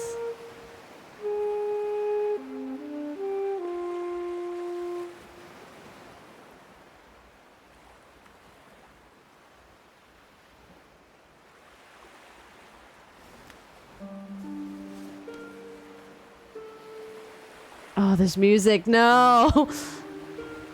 The tides sea have changed. inevitably returns to where it belongs and separates from the land. Oh, this music is so fucking good. We could see each other again. Oh my god. Holy shit. Oh my god. Oh no, he thinks he's gonna sacrifice himself. Oh my god, look at this. Oh. Wow. My computer's like freaking out.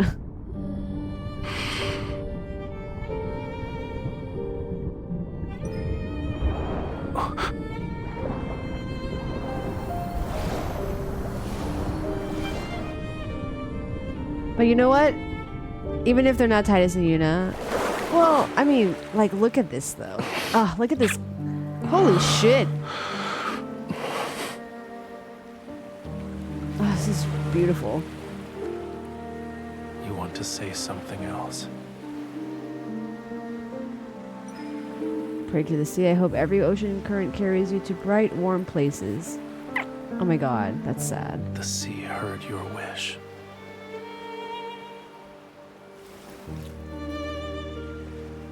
Remove. It's time to return it to where it belongs. The place you hold in my heart far outweighs this little scale.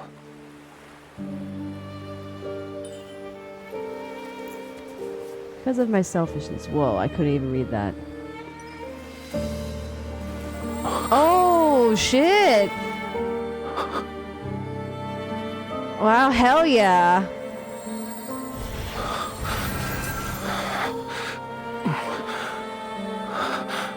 Holy shit, man. Reclaim this heart and end our everlasting bond.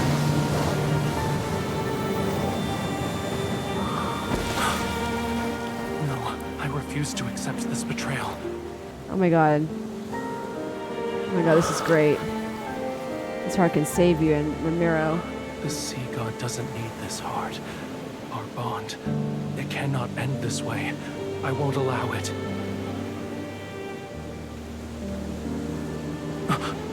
I'll become one with the sea and stay with you forever. Oh shit.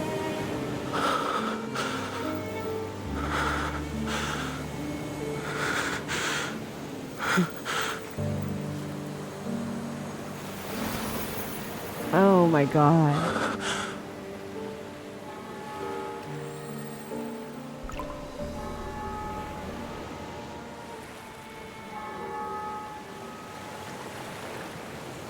Holy shit.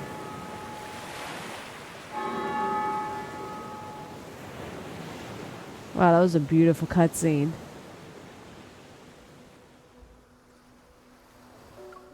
Oh my god. Wow. That was amazing. Oh, that was so good, but so sad. Jesus Christ. Wow. It was absolute cinema. It was absolute cinema. I need to watch that again. We're going to watch that again after this is done. I have to watch it again. The tide surge. I couldn't even read some of the text of the girl. It like goes, it disappears in like 5 seconds. Not even 5 seconds, in like 5 milliseconds. Oh my god. Holy shit, that was so good. I have to watch it again. We're gonna watch it again, guys, after this. Okay, so daylight has arrived. The tides surge. Waves build upon waves. They're so powerful that they scatter the clouds in the sky. The black seawater bleeds crimson. Then the red fades and takes the darkness with it. The sea's original azure hues reappear. The bells in Ramiro toll ceaselessly as massive waves engulf the world. The land is transformed into a seabed. Seawater envelops every house, every patch of soil, every mountain range. It whispers and returns the memories from millions of years ago. Everyone steps onto a strange yet familiar homeland. They breathe the air that flows into the seawater. Lemurian memories awaken in their blood. Phantasmal whales leap from the water and return to the sea. They swim through the city that has been reborn. Whale Fall City. The sea god stares at his hand. There lies the pearl ring given to him by a young woman. It still gleams with a lustrous radiance. It gently encircles his finger. It's like her embrace that never let him go. It shall keep him bound to the sea forevermore. Oh my god. Fuck. My god.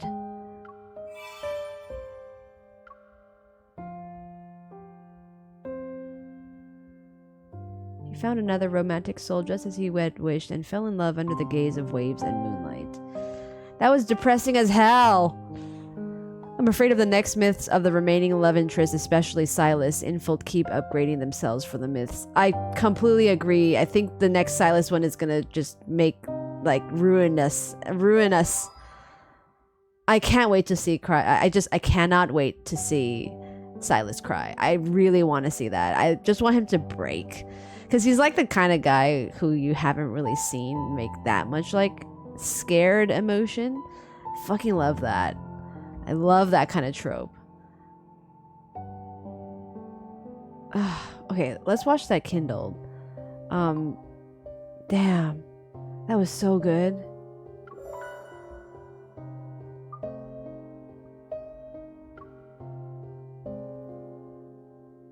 Oh, that was so good. Oh. Speechless. I'm speechless. Okay, I'm just gonna watch it.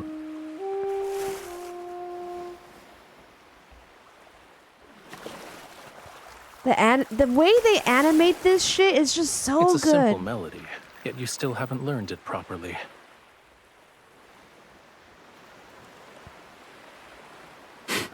Let's watch it again. Let's see the pain again. It's so good. Listen carefully. This is the last time I'll teach you.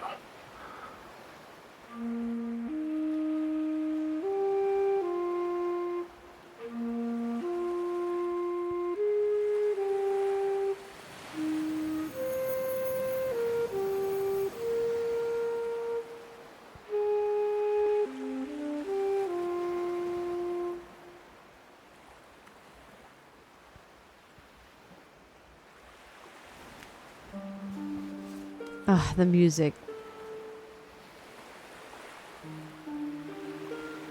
The sea inevitably returns to where it belongs and separates from the land.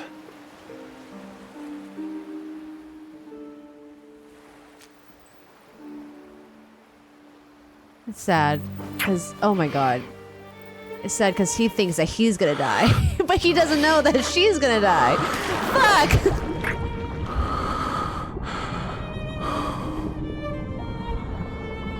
Ah, this is so fucking beautiful, dude. So beautiful.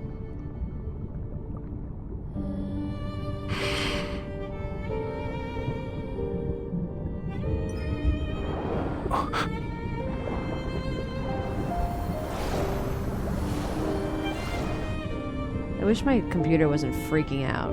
The drop frames is kind of insane.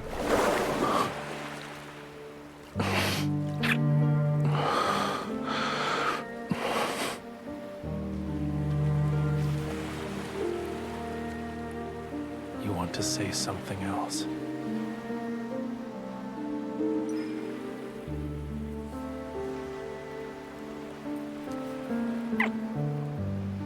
The sea heard your wish.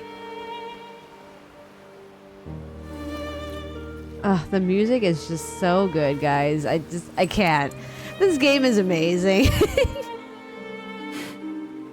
The place you hold in my heart far outweighs Literally this amazing. little scale.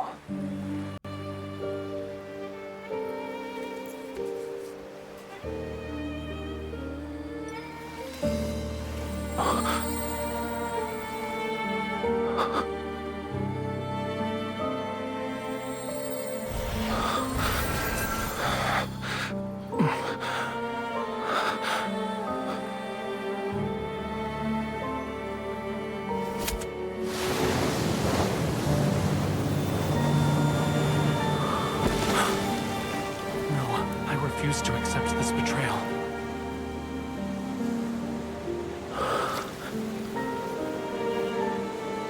But like, her sacrifice didn't even save Ramiro. Well, I guess It cannot the people end this way. went back to I being won't allow Lemurians, it. yeah?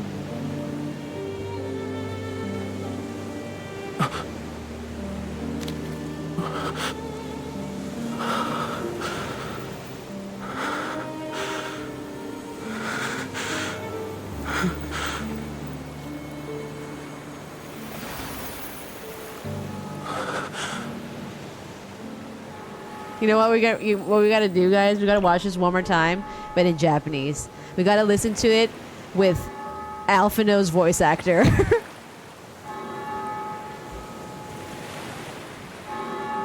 Her sacrifice essentially reawakened Lemuria.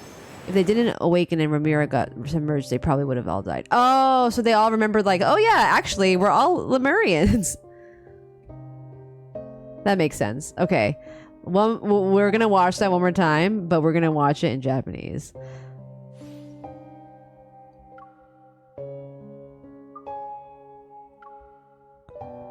Alphino voice actor. Let's see how he does. Ah, this game is so good. This game and its lore is so good.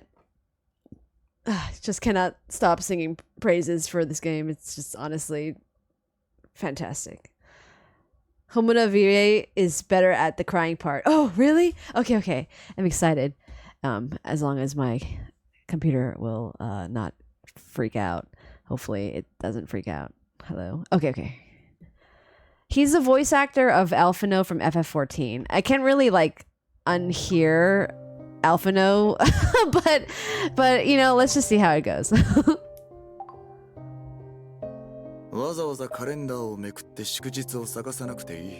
He's the voice of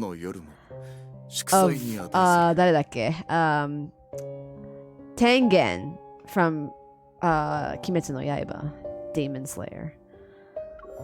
Okay, let's watch this one more time and torture ourselves because it hurts so good.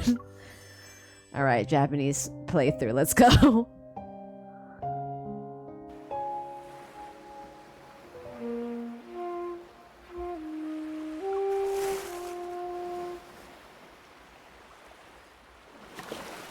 This game is just so amazing. It's so well made.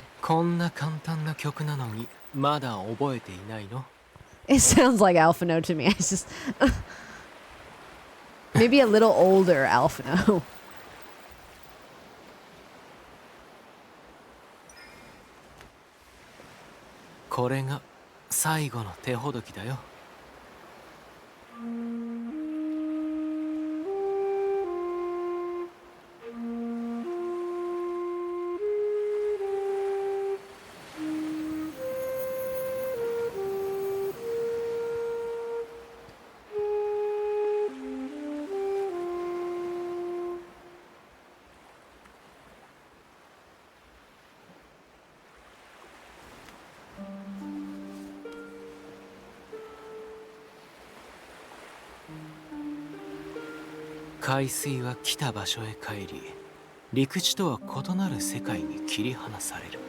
This is so good in Japanese. That is so good.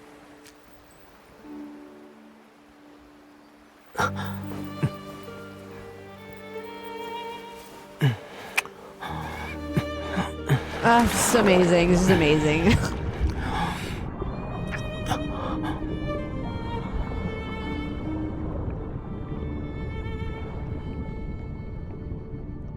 The music and the it's just, I don't know, everything is just so great.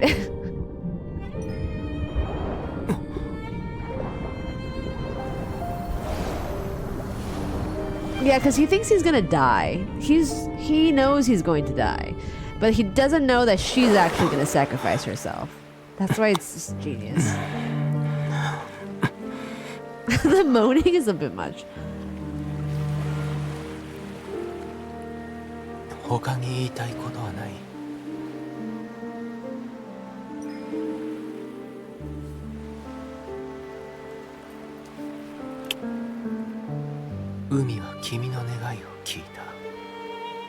Oh, it's actually, I think it's better in Japanese this time.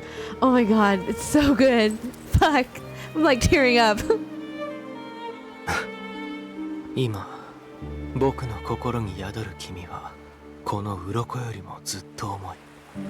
This is amazing. It's so good in Japanese.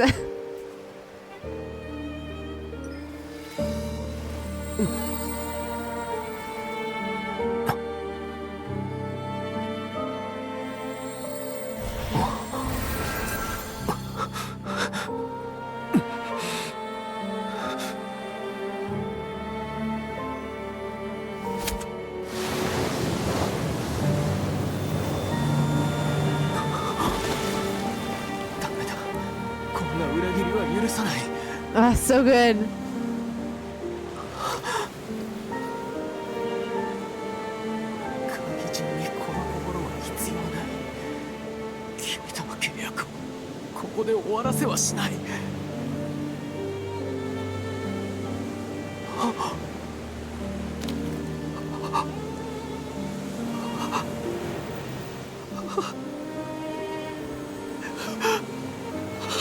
Oh my god, it's so good. Oh my god, I'm crying.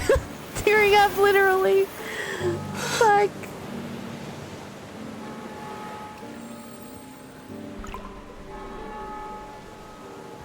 Oh my god, that was actually better in Japanese. Oh, I'm actually tearing up.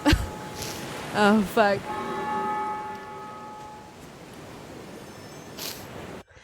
Oh man, that was great.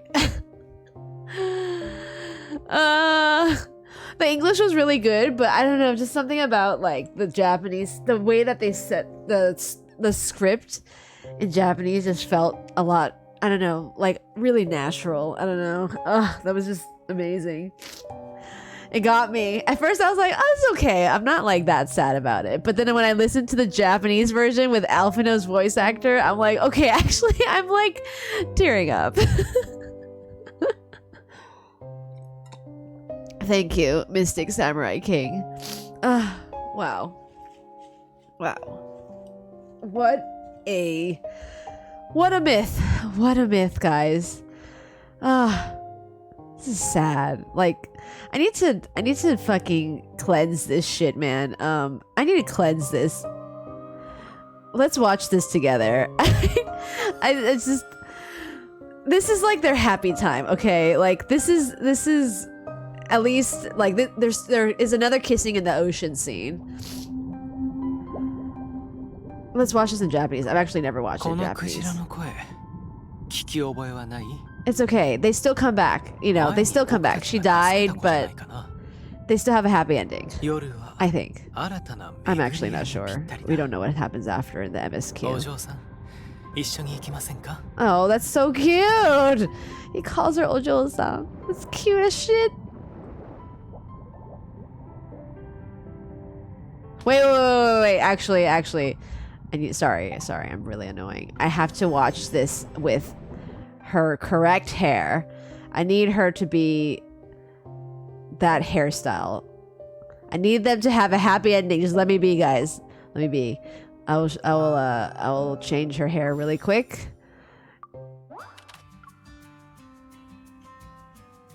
I need to have a little bit of fluff now, because that was just so fucking tragic. Hers was this one, so let's do that. I need to give them their happy ending. I've seen romance movies like this. These scenes can be one in love. It's so good. It's just so fucking good.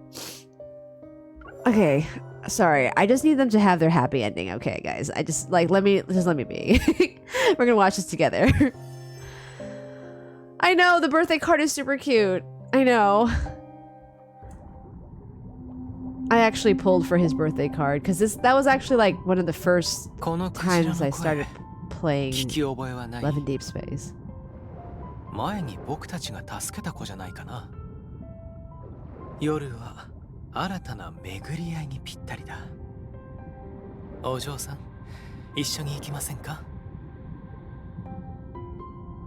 Oh, right. I need to give them the happy ending. Yes. See, they get back together. They get back together. They have a happy ending.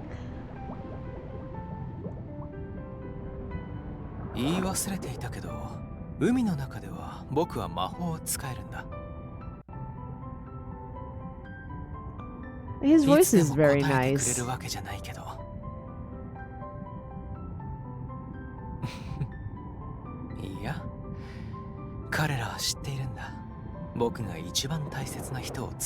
That's actually like an understatement now. That's like, it's actually more important than that.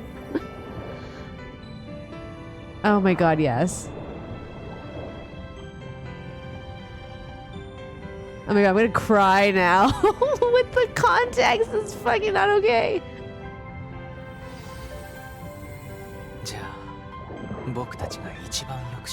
That's their bond. Oh my god, yes. Ugh.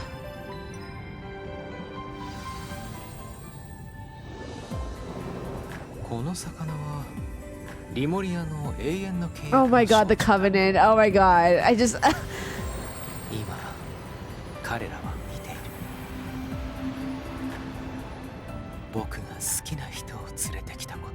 Oh my god, look at him. He's blushing. It's so cute.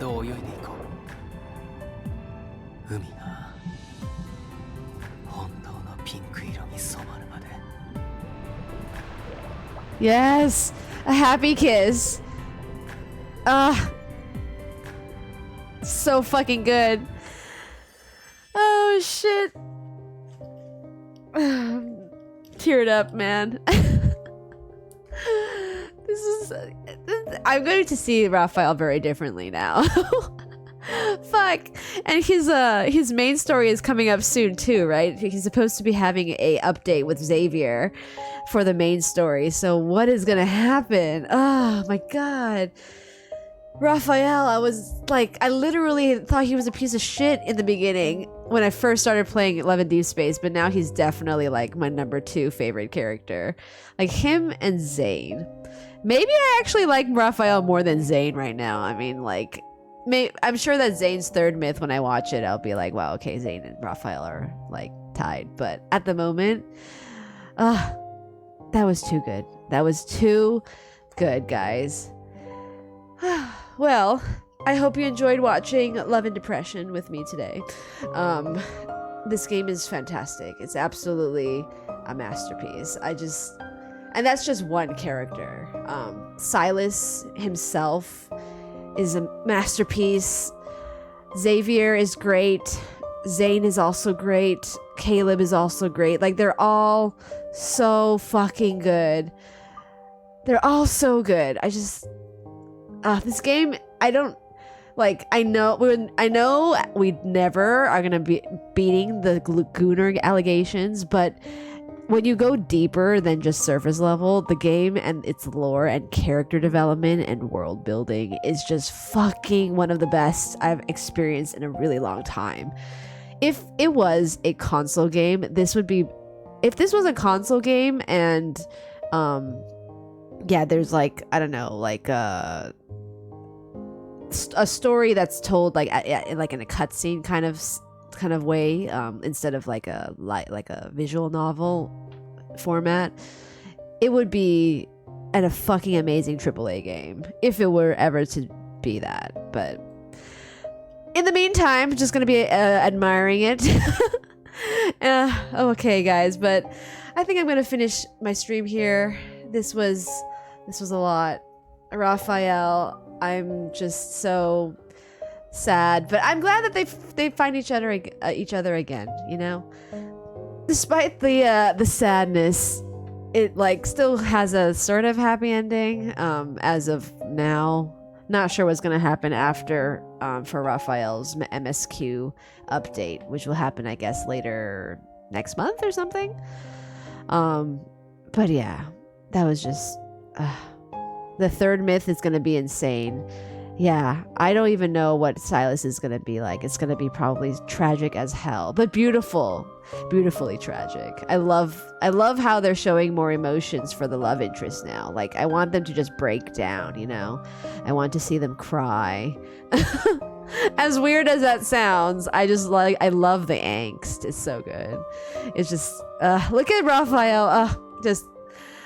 It is peak. It is pure genius, absolute cinema. Anyway, guys, thank you so much for joining me today. I hope you enjoyed watching, yes, Love and Depression. I mean, Love and Deepspace with me. I'll be back with more Zenless Zone Zero next week, actually. I really want to play that. I love Zenless Zone Zero. I've been obsessed with it.